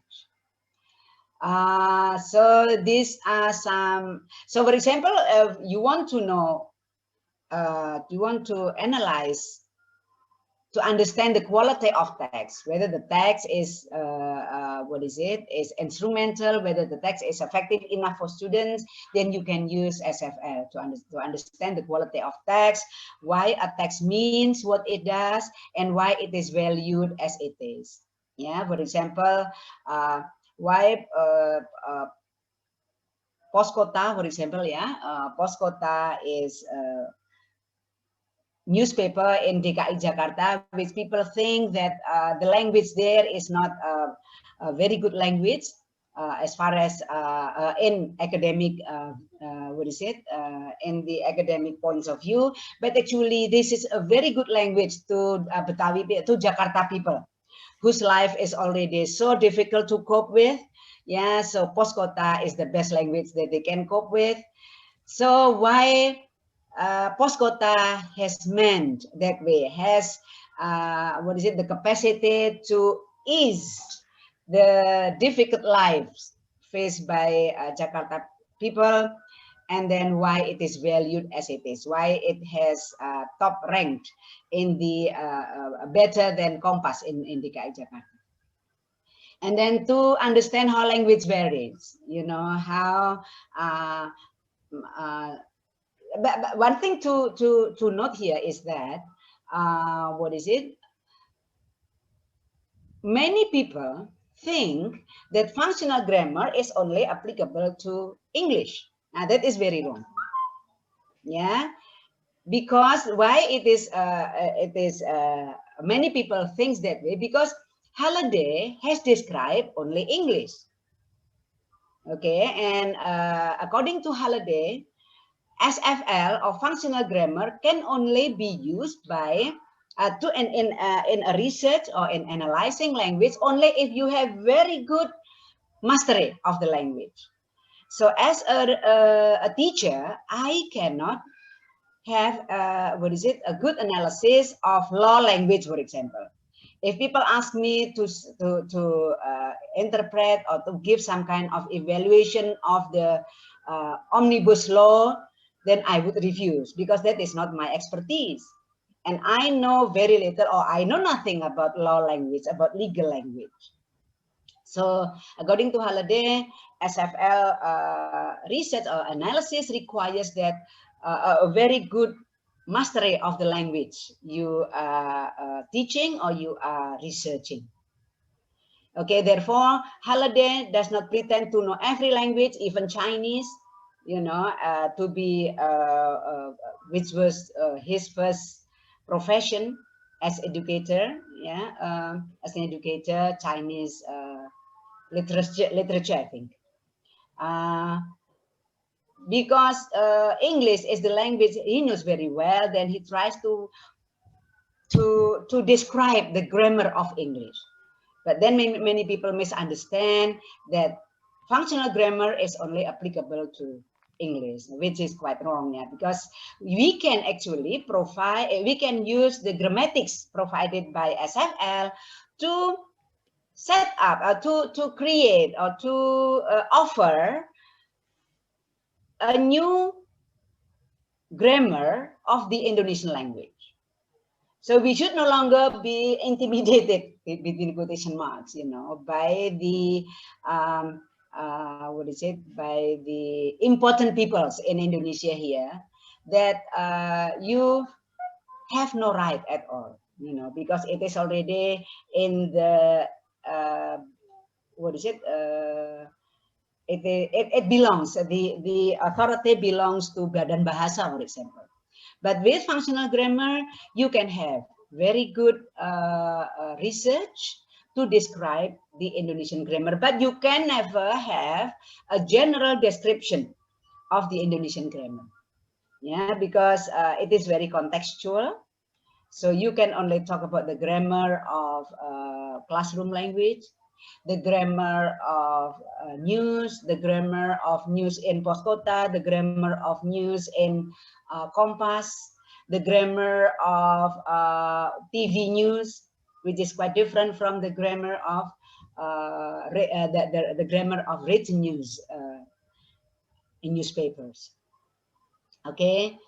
So to understand how language varies according to the users, according to the functions for which it is being used, to understand the relation between language and culture, and language and situation.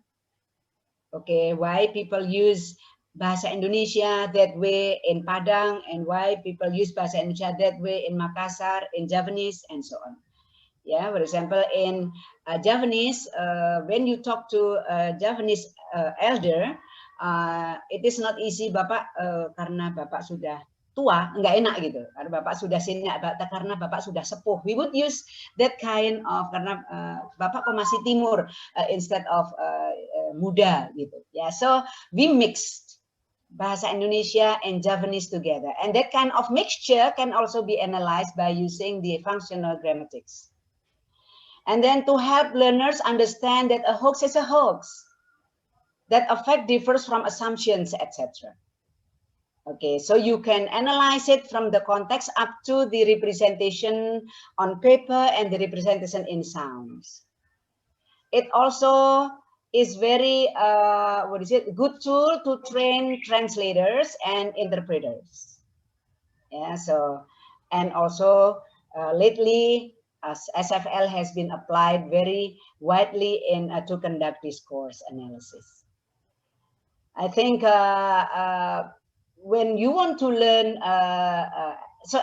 actually SFL is not interested in having a big divide between theory and practice, between theory and application. Yeah, therefore, Halliday uses the term applicable to refer to the fact that when you do SFL, you are not talking about theories. You are talking about the application, okay, for your purposes. That's all I think that I can present. It is a matter of, a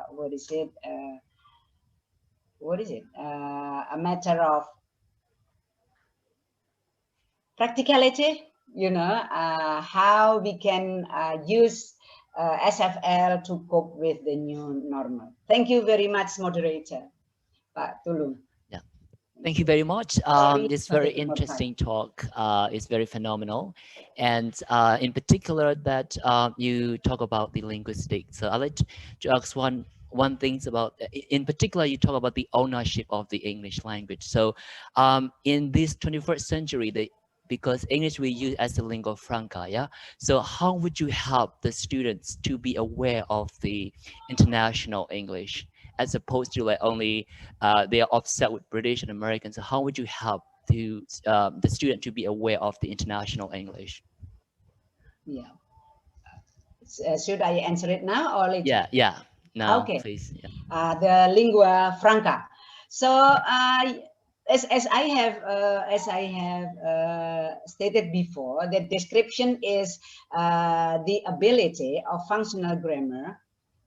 Instead of providing theories, it just describe what it is, what you see, what you observe. So to know that English is a lingua franca, so you just have to be engaged in it. You have to have a kind of capacity to be a good observer, and functional grammar can provide you with tools to be a good observer. Yeah, so with functional grammar, I think we can help our students and we can help ourselves, to analyze language use in different fields, language use in by different people around the world. So now variety of English use is, I think, the new normal. Yeah, it had been a new normal for very long, actually. But now the new normal in terms of very fast innovation that has been involved in the use of English, I think functional grammar has a kind of tools, to come for help. Thank you very much, Pak Tulung. Okay, thank you very much. That's very insightful into the linguistic areas. So before we move to the second invited speakers, I'd like to remind the audience that don't forget to ask the question in the chat box, right? So thank you. So now I'm going to move to the second invited speakers. So the second invited speaker I'd like to introduce for Dr. Ratmanida. So Dr. Ratmanida is one of the English language lecturer in FBS, Universitas Negeri Padang. So I'd like to introduce the Dr. Ratmanida educational background. So Dr. Ratmanida has the diploma in applied linguistics in IELTS from the Singapore, and her master degree in Sydney University and majoring in TEFL, and her doctorate in UPI Padang and majoring in English language teaching. So Dr. Ratmanida's expertise is in teaching English as a foreign language and teaching ESP and teaching English language teaching, teaching reading skill and speaking skill. Today, Dr. Ratmanida will be talking about the maximizing interaction through flipped classroom. So please welcome Dr. Ratmanida. It's over to you. Thank you very much.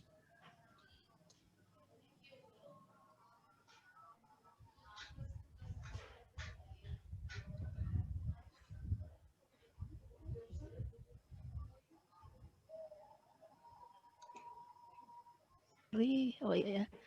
Okay. Thank you, Tulung. All right. First of all, I would like to greet all the invited speakers, Pak Khairil. And Pak Khairil has shared with me in chat that he hasn't met me before. Actually he has been here before. Unfortunately, we didn't see each other. And also I would like to thank for Ibu Tri Utami, a professor from Universitas Negeri Malang, especially to Ibu Siti Wahidah. I hope this still remember me. Yes, Ibu I Siti. do. I do still remember you, Madam Manida. You still remember in Sydney, right? Yeah, long time ago. Long time ago. And also Bu Wahidah is my reviewer also, and this and thank you for coming here to join with us here, Bu Wahidah.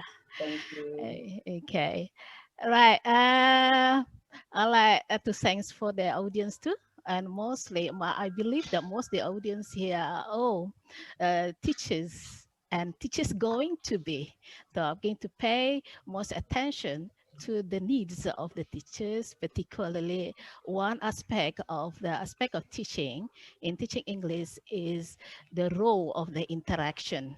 With this one, with a concern of the role of interaction, I choose the topic of my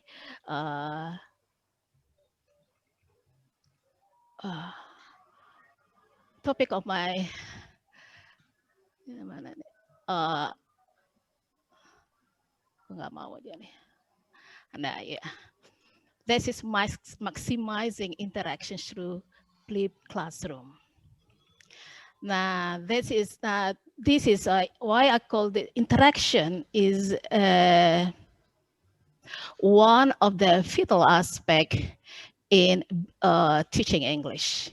We all agree that through interaction, we can build all things, especially engaging students, motivating students, how we can build the students' higher thinking question and idea. Now, with this idea, because since the situation today is different with the previous one, in which we tend to communicate with through face-to-face, but today we are facing with, we are teaching, we are communicating through virtual. Now that's become a big problem now, because it's not an easy one. Moving to virtual learning, it is just like a jump one. For me, especially, it is a bit shock. It's me a big. I need to learn a lot more, moving from traditional one, face-to-face way into the one that we are facing right now. That is through virtual learning. Now, all right. I like to begin with Zola. I believe that all of us already know the term of interaction. Yeah. To Brown, for example, Brown has already defined the interaction as collaborative exchange of thought, feelings, and idea between two or more people, resulting in reciprocal effect on each other. Here we do understand it's not only a thing that we idea that we share, there is a thought, a feeling we're going to share with one another, idea, feeling, and thought. These all together what we bring when we communicate with each other.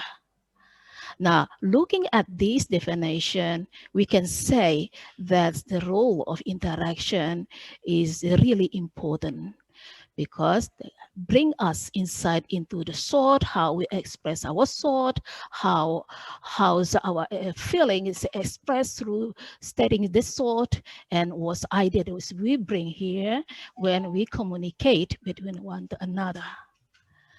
The second one, what we mean by classroom interaction, is very famous expert, Sui, how you pronounce that, define classroom interaction as interaction. Part of class interaction is classroom interaction as behavior that refers to interaction between teacher and learners and among the learners in the classroom. There is another perspective on the view of interaction. The first one is the idea of how we express the thought, feeling, and ideas. This is how the communication happens between teachers and the students, and maybe possible is also possible between students to teachers, and also from between the student or among the students. This is a part of the what we understand about interaction. This is how we can understand. Through this, we can also say that can be a part of interaction that taking place in the classroom.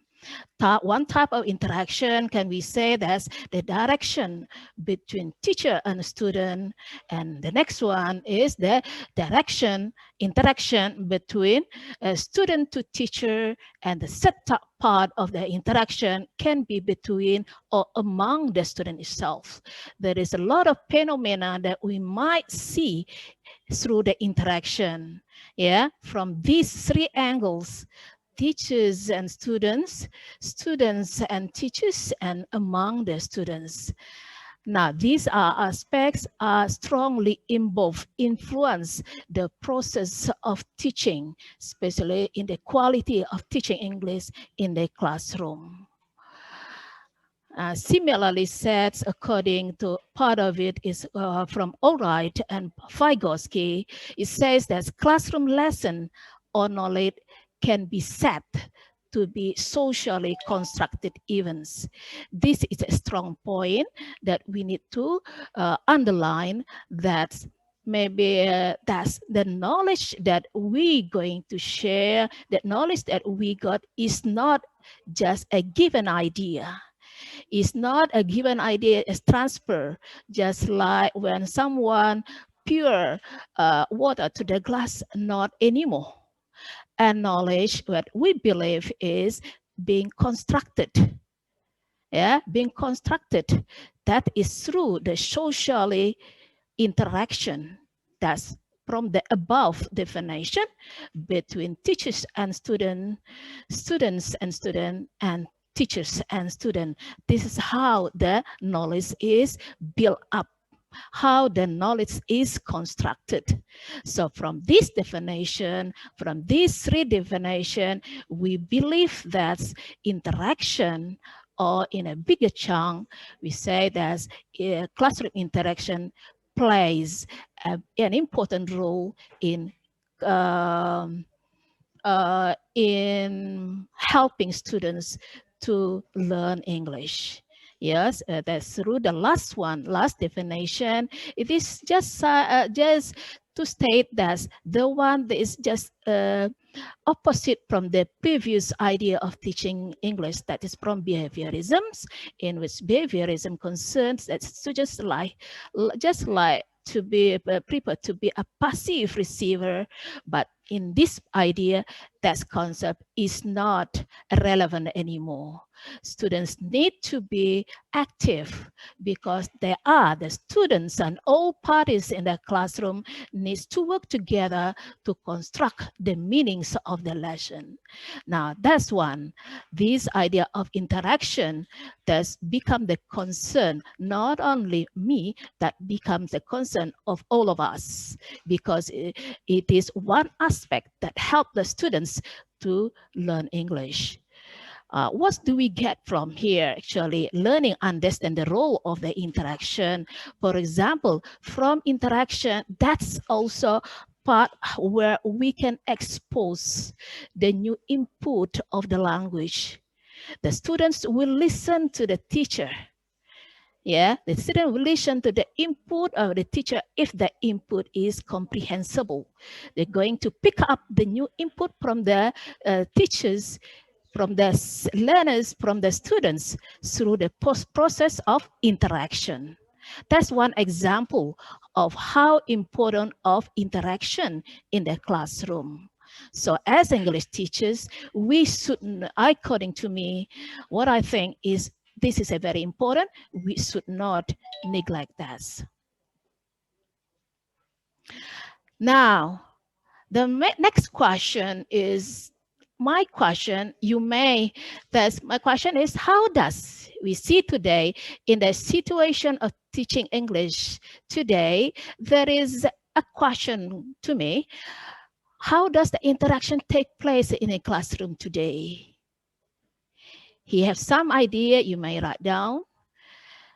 Now, the interaction can be interaction between teacher and students or student. What's your opinion on that? Do you see there is a different result, different situation between the interaction between teacher and students? What do you see the form of interaction taking place today? Get some idea of that, especially the students. Now, what about the interaction from the student to teacher? In today's, most of us use the virtual learning, yeah, e-learning and the other platform. And also the interaction between or among students. Now, this is a big question to us if we really consider the importance of interaction to us all. Now, it may be the answer, your answer is that teachers is dominant, the teachers is dominant the students. Teacher will talk more than the students in the classroom. Probably, do you believe that? Now you may give your answer in the chat. Say the answer in the chat if you have the idea. One, the possibility of the response that teacher talks more than the students in this virtual. It is possible. And the second possibility that is teacher maybe talk similar as the teacher. Students talk similar as the teacher. The next one, bigger, talks more than the teacher. The next one, the students talk more, text similar as the one in the teacher. And then last possible, it may be no interaction. It is possible. Now, there is 4 possibility happen in the virtual learning today. Teachers dominant, student dominant, at equal proportion, and the last one is there is no interaction. It is possible. Now, maybe you can share with us in the chat for this question. Now, to see one of the evidence of that, I want to share. That is the example of the students who practice the teaching. Yeah, one of the teacher. I just like to take this one. One of the say here, I just want to see what do you do in teaching when you teach English in LMS. Here she say, selama jam pelajaran berlangsung, kita memantau siapa yang belum, di bawah dulu ya. Selama jam pelajaran selesai, bukan di atas. Selama jam pelajaran berlangsung, kita bisa memantau siswa, siapa yang belum hadir dan tidak mengerjakan tugas. Nama-nama akan muncul di aplikasi, lalu kita akan mengingatkan ke siswa yang belum ikut pelajaran. Setelah jam pelajaran selesai, nilai siswa akan langsung ditampilkan. Nilai tersebut langsung disalin di buku. What's the proof here? This means that which choice do you have here? We have 4 alternatives of the choice: teachers dominance, students dominance, and equal proportion of interaction. The first one is no interaction at all. When we see here, what we say here, what's your comment on that? Is there any interaction? That is a monitoring of the activity in the internet. That's what happened. Part of the activity, part of the situation of learning situation that take place in virtual learning today. Now, the final possibility is taking place without maybe also we cannot say totally no interaction. There is little interaction between a student here, maybe just to greet. Yeah, this is only a very simple. I'm not going to generalize this one. This is not a generalization at all. It's only a simple example just to motivate you to engage you with this one. Okay, the next one, because the concern of communication, we really need to deal with what do we really concern with today 21st century skill.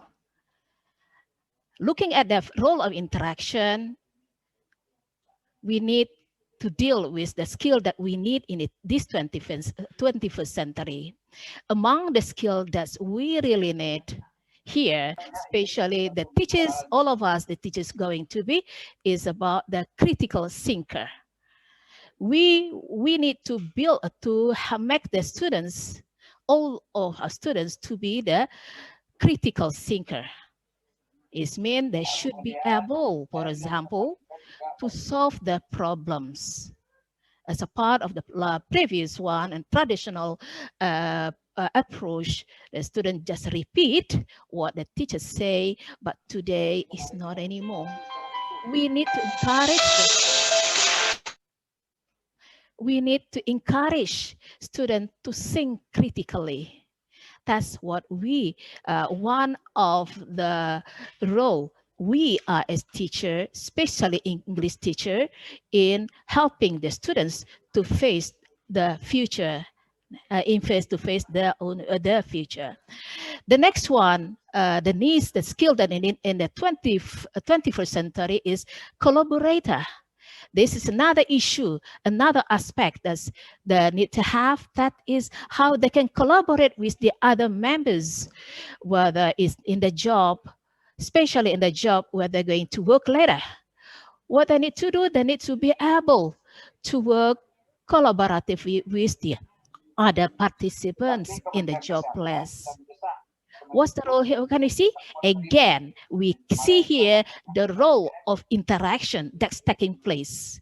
The role is interaction is very important. Now, as a teacher, we again should not neglect this.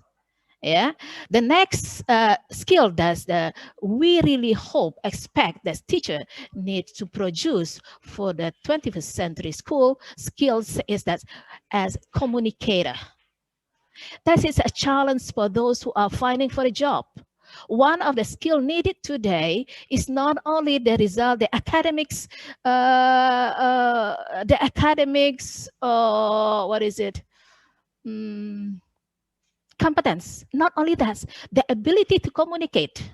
Yeah, what we mean the ability to communicate is understanding how we listen to the idea and how we understand someone's idea. It's not to dominate only, but understanding, listening is also part of the strategy as a communicator.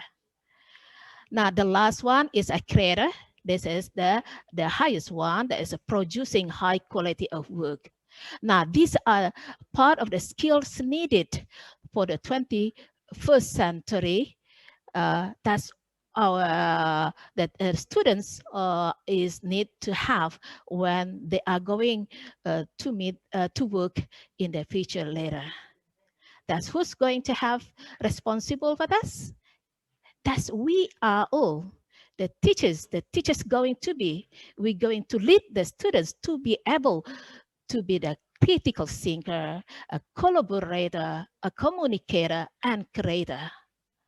One of these, how to build of this one is through the interaction.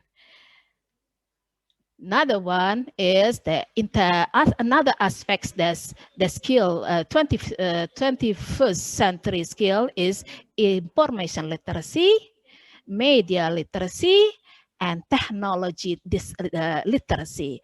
These are part of the components needed for the 21st century skills.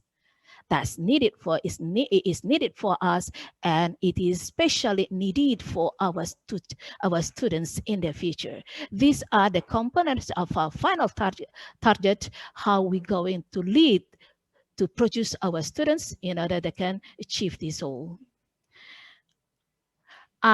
Related with this one, this is also a part of thing that we need to consider that is already been informed to the teacher what you need to do when you are going to interact in the students. Things that you need to help the students to develop the higher thinking order. Starting from the lowest one, remember, understand, apply, analyze, evaluate, and create. These are all the things that what we need to do. We need to build the students as a part of the skill needed for the 21st century skills. Now, we need to be aware, especially for the English, when we teach for the English students. This has become the concern of us beside the previous skills like communicator, collaborator, and creator, and technology literacy. This is the way how we need to concern on the idea of how we can develop the students' higher order thinking. Again, how we deal with that? Interaction plays an important role. This is all through the interaction. How can we help the students to build this all? One of this is through the interaction. Teachers play an important role to build all of this. Now, looking at all of this, yeah, looking at the concept of the interaction from the smaller part, the smallest part, to the bigger chunk, to the biggest one, and looking at the target, the skill needed for the 21st century, there's a question coming to us all. How can we bring our students to get this all, especially in today's type of teaching? Probably this is not a new issue. This is also a part of what Pak Khairil has already shared with us before. Yeah, it's talking face to face is easier than talking and teaching in face to face is much easier than teaching in virtual learning. That's what Pak Khairil shared, and also what Ibu Tami said before. Student is much better. Much better in dealing with technology in virtual learning. I totally agree with that, because I am one of person who still learn to catch up with that.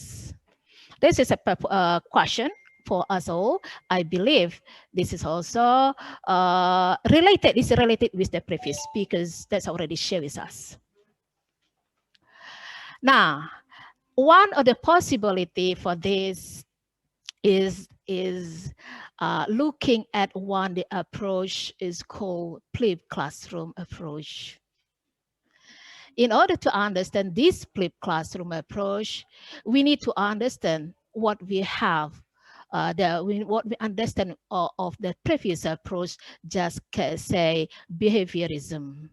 In a behaviorism approach, what's the type? If I do believe that some of us, all the students already know, the characteristics of the students here is more on just to be a passive receiver. They just receive, they're passive, they just repeat. This is the old traditional way called behaviorism. Teacher is primarily source of information. But today, that concept is not totally relevant anymore. We cannot say that the teacher is the primary source of information, because the source of information is carried over all the way. For example, in library, in internet, is for the students, it's easy for them to get the information. Again, what you understand, we cannot say that teacher is the single person or become the source of information.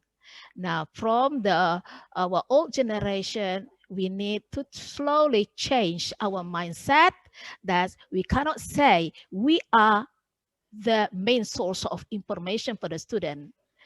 Now, before we went in the traditional, it is the dominant point that they focus in the approach.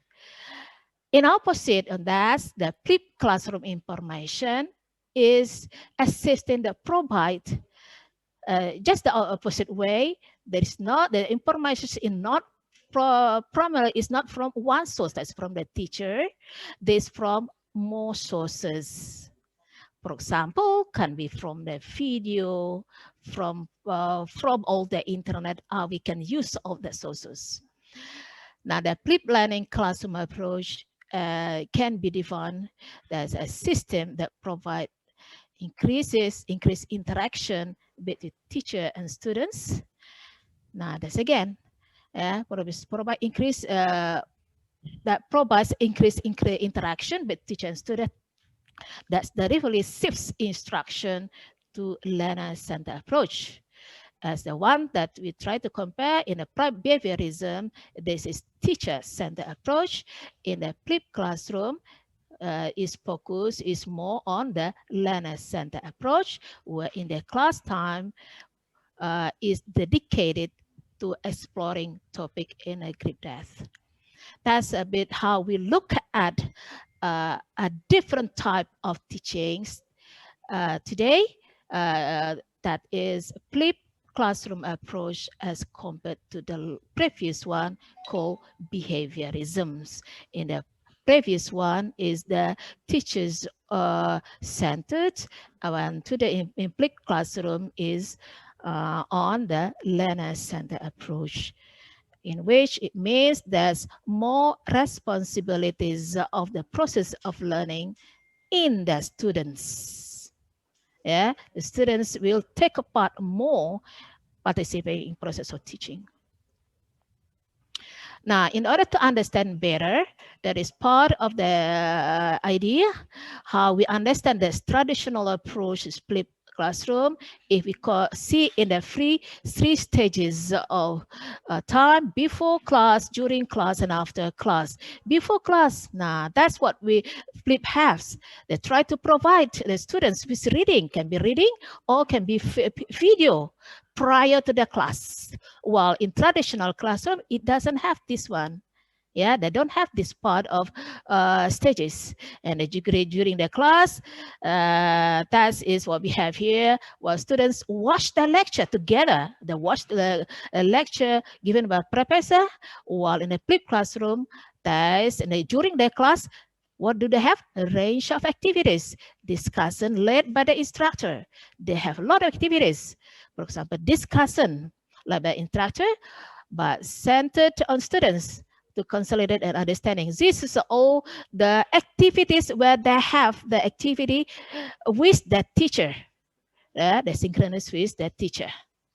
After the class, now the final one for the traditional, just consolidate the understanding, make sure they understand all the lesson given, the topic given by the teacher. But for the after class in the flip learning, possibly the student further consolidate understanding and prepare for the next one. Now, 4 elements of the flip classroom, we still have time. That is, the flip classroom have 4 pillars. That's called FLIP. The flexible environment. It indicates provision of time and place flexibility of learning. So the students can choose their own time, where to time and where to study. Free for them to indicate whether they want to work individually, to want to work with a peer, collaborate with a place, with their friend, and when.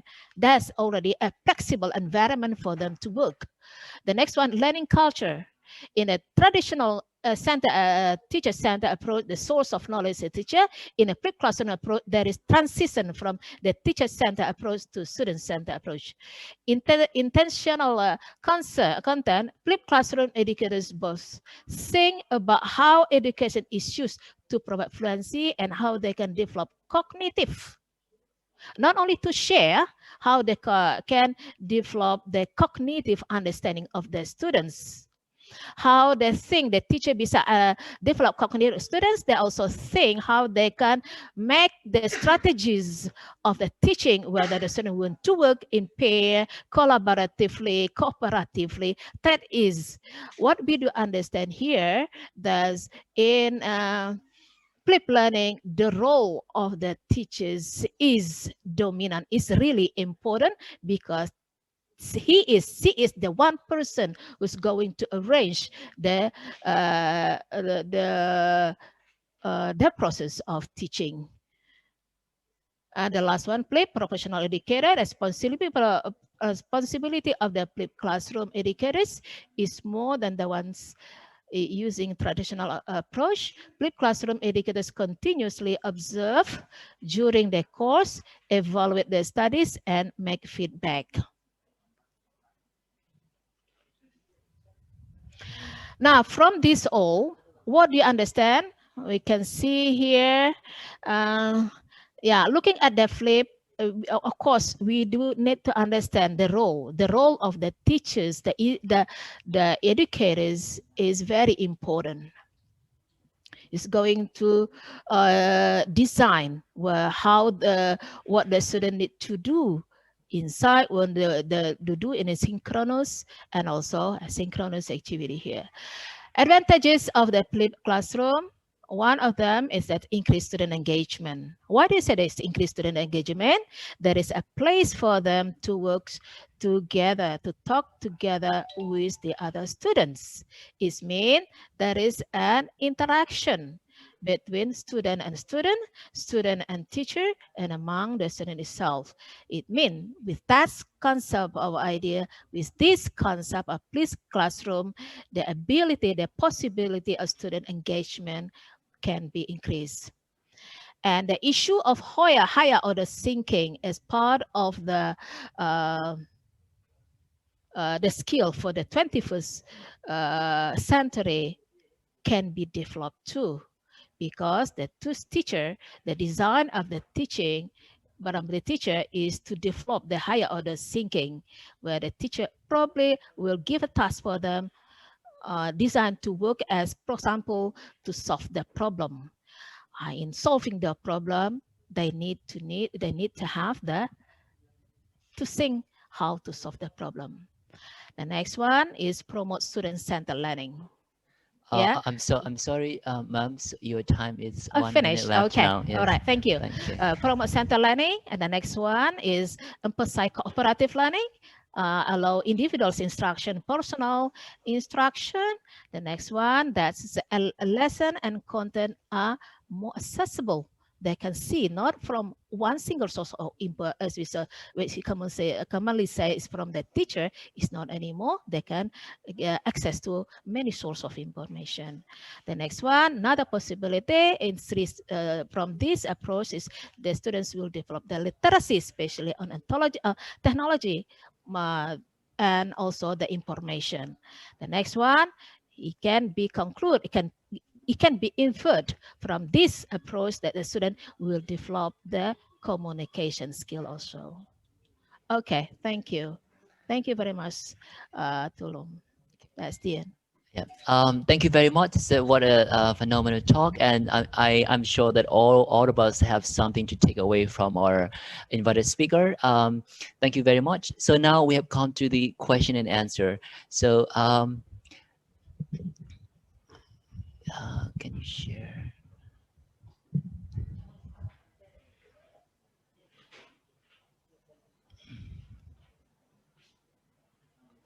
So the first question for Dr. Siti Wahida. So we have the question from Professor Jufrizer. Do you think that functional grammar academically works in the first year students of EFL? And how do you believe that functional grammar is more appropriately used rather than other types of grammar at EFL classroom in Indonesia? And is it possible to bring functional grammar to all types of EFL classroom like in a multilingual society in Indonesia? Okay. So can I answer it now, Pak Tulum? Yes, yes, okay. Please. Thank you very much for the question, Pak Jufrizal. Okay. The first question is, do you think that functional grammar academically works in the first year students of EFLs? I say, yes, it does, you know, for the very reason that we are not supposed to bring linguistics into the English classroom of the first year. So when we talk about functional linguistics, we are not actually bringing the theories of linguistics into the classroom, but we classroom learning with functional grammar actually is more occupied by engagement with texts, but in a smart, analytical, and observant way. Okay, for example, SFL does not talk about SFL in EFL classroom actually, yeah, but SFL provide tools to describe the context. So what is the context of this text? And then we describe, because of the model of the context SFL has provided, then we know how to describe the context. So the students are being trained, or the students are being brought into a good analysis of the context with the model provided by SFL.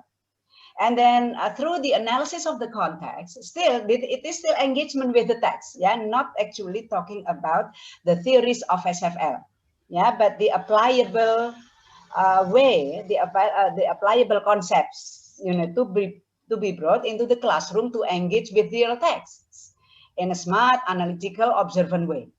Yeah, so after we analyze the text, then we can identify what meanings are actually presented there. For example, when we know about the context of academic, then why?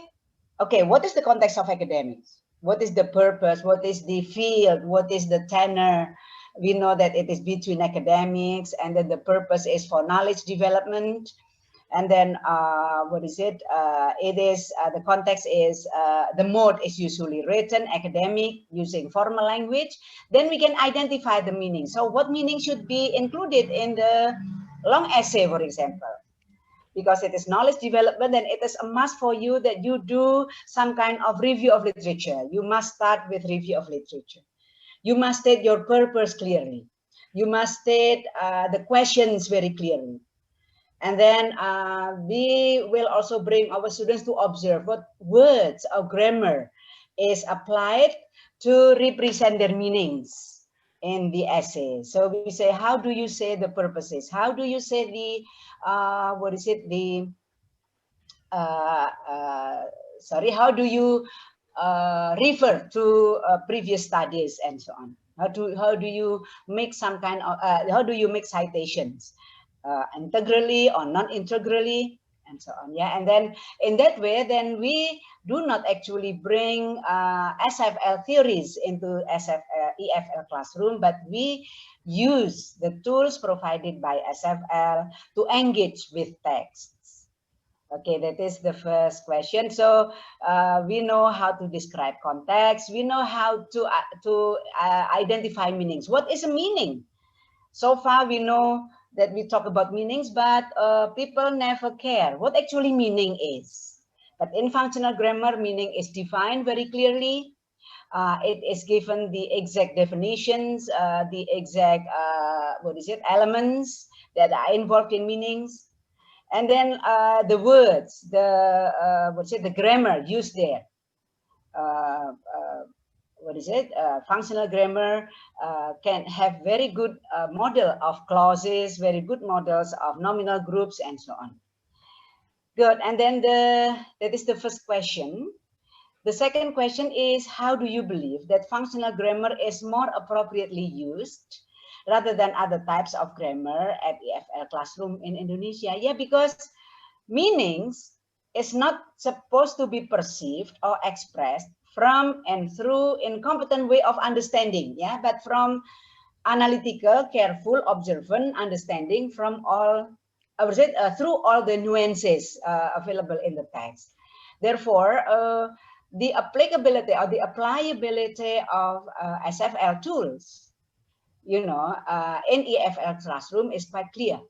Yeah, because this provides tools to make them competent, analytical, careful, observant to the use of text in certain contexts. So the students are also brought into some kind of awareness of the nuances, to be delivered in the text.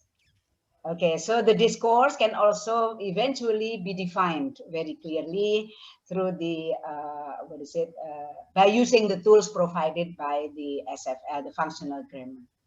Therefore, if we refer to what Ratmanidas has just presented, to conduct a flipped approach, functional grammar can provide has provided a lot of tools to make our students prepared to engage in flipped learning in the classroom. So they should not just come to the classroom with with meager understanding or with any kind of understanding of what they have read in their own ways, but we already provide them with with analytical ways, with accountable ways to take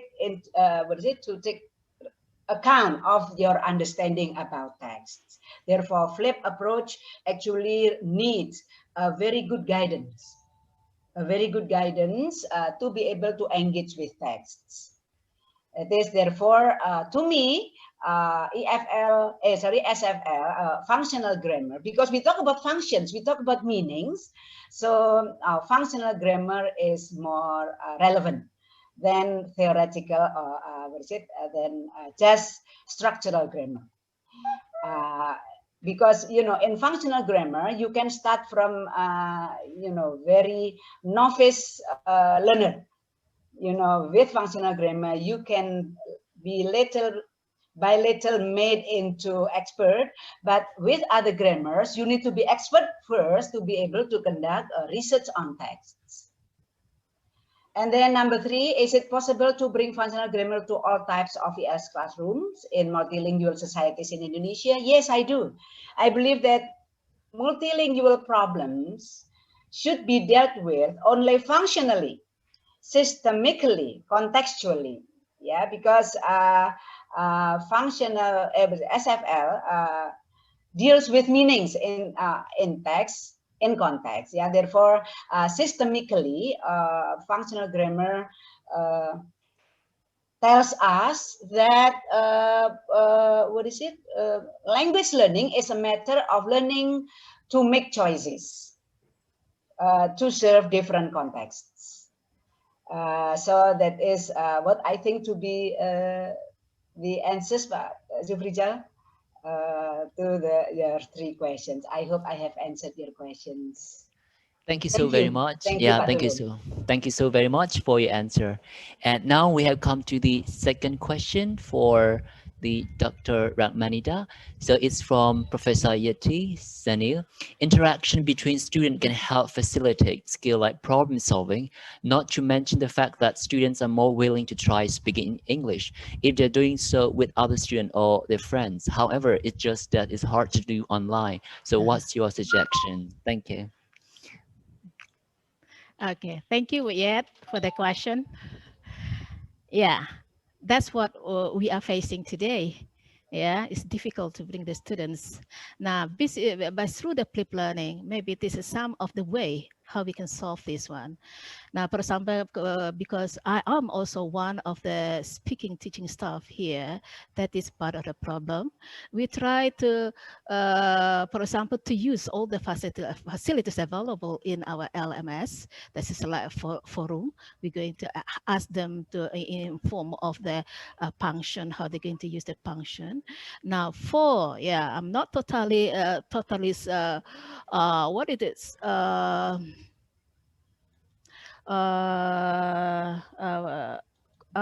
agree totally what is it success on that. Maybe for in the future, for we still have the rest of the week, we could have some idea how about if I'm going to share with them, depend on the function of the thing, the function of language that we going to focus. For example, like asking for information or doing the discussion. Probably in this kind of situation, we can provide the students with a piece of article. They were going to read the article or see the video. Then from that information, we give them tasks. Give the task what they're going to do next in our following meetings. That is how we're going. We cannot solve that everything in one shot. That's also the problem of one of the teacher in SMA in MKBP when I and Pak Edi did last 2 weeks. They cannot they don't have enough time to do everything in the class. For example, if they put they use the video, I cannot finish my time in teaching. So the time is the time available is only 30 minutes. So I think, I believe that how can you do that? Probably we can put it as a part of the activity for them to digest first, and later we come ask them to review and give some tasks to them. And later for the following one, we can ask them to do some tasks where there's a challenging task where we can develop the higher order thinking. Then coming back to the class, they can share the idea together with full of the idea from the text or from the video they already watched. That's the idea that we can share together through this approach. But Yeti? Thank you so very much. That's very for a thought-provoking talk, and we got a lot of insightful into the ELT industry. So thank you very much for sharing your incredible talk, and I really thank so much for this. So before we end our second plenary section, and I'd like to say thank you so much for all the audience, and thank Dr. Siti Wakida and Dr. Thank you, Ratmanida. Pak Tulung. And so now I'm going to hand over to our MC, Yeti. Yeah, thank you very much. Well, thank you so much for the thought-provoking presentations to both invited speakers, to Siti Wahida, MA PhD, and Dr. Ramanida, MED TEFL. And thank you also to Mr. Lamai Tulum and Mrs. Perdas Princess. Okay, distinguished guests, ladies and gentlemen, now we will have a lunch break up to 1:30 p.m. and then we will continue to live parallel sessions. Make sure to stay here. Don't leave our meeting yet because we still have more presenters to share ideas with us. I will see you later. Thank you.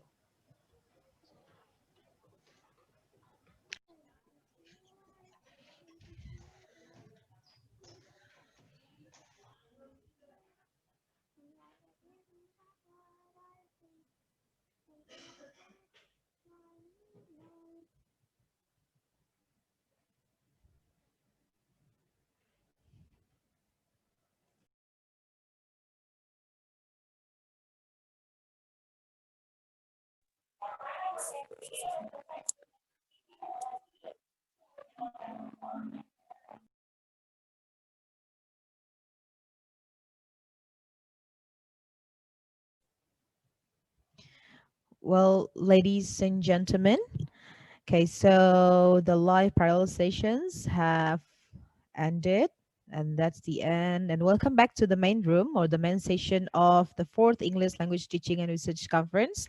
And now let us listen to an explanation regarding the ELTAR proceeding publication by Muhammad Afandi Arianto, SPD MPD.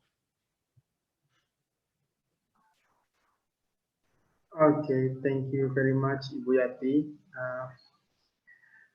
Just a little bit information about proceedings. So, just the point, we are from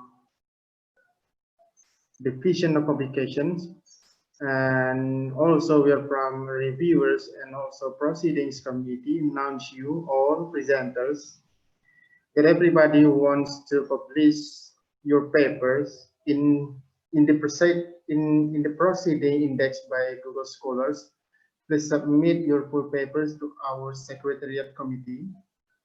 And the full paper submissions deadline is in 1st December 2020. So the regular proceeding is indexed by Google Scholars. The paper will be reviewed, and if there are some revisions, the authors must revise the suggestion and send it back to the Secretariat to be proceeded to publish by us in regular proceeding. So for the further informations, you can contact our Secretariat about how to submit your full papers. Thank you very much, Ibu Yati. Okay, thank you so much, Mr. Afandi. And ladies and gentlemen, last but not least, it is our honor now to invite the coordinator of English Education of Postgraduate Program to officially close our conference. Please welcome Dr. Hamza MAMM.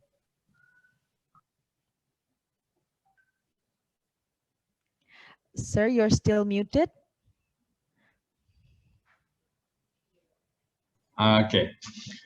Assalamualaikum warahmatullahi wabarakatuh. Waalaikumsalam warahmatullahi wabarakatuh. Salam sejahtera untuk kita semua. Yang saya hormati Bapak Rektor Universitas Negeri Padang, Bapak Dekan Fakultas Bahasa dan Seni beserta jajarannya. Yang saya muliakan Bapak Ibu Invited Speakers yang telah bersedia meluangkan waktu untuk berbagi ilmu dalam konferensi nasional ini, dan tentunya rasa hormat yang sama kami sampaikan kepada penyaji semuanya. Para pimpinan, penyaji, moderator, panitia, dan peserta yang berbahagia, dengan memanjatkan syukur kepada Tuhan Yang Maha Kuasa yang telah melimpahkan nikmat, rahmat, dan karunia-Nya kepada kita semua, maka pada hari ini kita telah dapat mengikuti dan menyelesaikan konferensi nasional tentang Alternative Models of EFL Learning and Research in New Normal Society yang diselenggarakan oleh Prodi Magister Pendidikan Bahasa Inggris FPBS Universitas Negeri Padang yang berlangsung selama 1 hari dan telah berjalan dengan baik. Selanjutnya kita mengucapkan salawat dan salam kepada junjungan kita Nabi besar Muhammad SAW. Allahumma sholli ala Muhammad yang telah menjadi suri teladan kita untuk kehidupan kita di dunia dan akhirat. Bapak Ibu yang saya muliakan, semua topik yang dijadwalkan telah dibahas dan didiskusikan secara tuntas dan mendalam oleh seluruh pembicara dan peserta konferensi, dan pembahasan topik tersebut diharapkan dapat memicu ide-ide atau gagasan-gagasan secara kreatif dan kritis, serta melahirkan topik-topik penelitian lanjutan dan atau aplikasi praktis di dalam pembelajaran bahasa Inggris di sekolah. Hadirin peserta konferensi yang saya hormati, kita menyadari berbagai permasalahan yang telah dieksplorasi bersama-sama pada hari ini tidaklah serta-merta dapat menyelesaikan permasalahan pembelajaran bahasa Inggris di masa pandemi COVID-19 ini. Tuntutan dan peran serta kita untuk melahirkan ide ataupun gagasan untuk pembelajaran yang efektif dan efisien terus meningkat. Semoga dengan acara konferensi ini, kita terpicu dan terpacu untuk terus mencari informasi untuk pengembangan profesionalisme kita sebagai pendidik. Selanjutnya kami mengucapkan terima kasih sedalam-dalamnya kepada seluruh penyaji dan peserta yang telah berpartisipasi secara penuh dalam konferensi ini, kepada Bapak Haril Anwar, Kerompot SPD MA PhD, kepada Ibu Utami Widiarti MA PhD, kepada Ibu Profesor Siti Wahidah PhD MA, dan juga kepada Ibu Ratmanida MED and TEFL, dan tentunya kepada semua penyaji lainnya. Ucapan terima kasih saya sampaikan kepada panitia penyelenggara konferensi yang telah berhasil merencanakan dan mengelola konferensi ini dengan sangat baik. Semoga usaha yang kita lakukan tercatat sebagai amal baik kita. Untuk mengakhiri penutupan ini, perkenankan kami atas nama Ketua Prodi Magister Pendidikan Bahasa Inggris FPBS Unpay dan sebagai penyelenggara konferensi menyampaikan permohonan maaf sedalam-dalamnya atas berbagai kekurangan dan dalam pelaksanaan acara ini. Dan akhirnya disertai dengan mengucapkan syukur alhamdulillah secara resmi konferensi ini ditutup. Wassalamualaikum warahmatullahi wabarakatuh. Waalaikumsalam warahmatullahi wabarakatuh. Ladies and gentlemen, this completes the 4th English Language Teaching and Research Conference 2020. Thank you so much to all invited speakers, parallel session presenters, moderators, hosts and co-hosts, as well as the participants today. And we look forward to seeing you again at the 5th ELTAR 2021. Thank you for your attention. Assalamualaikum warahmatullahi wabarakatuh. Waalaikumsalam.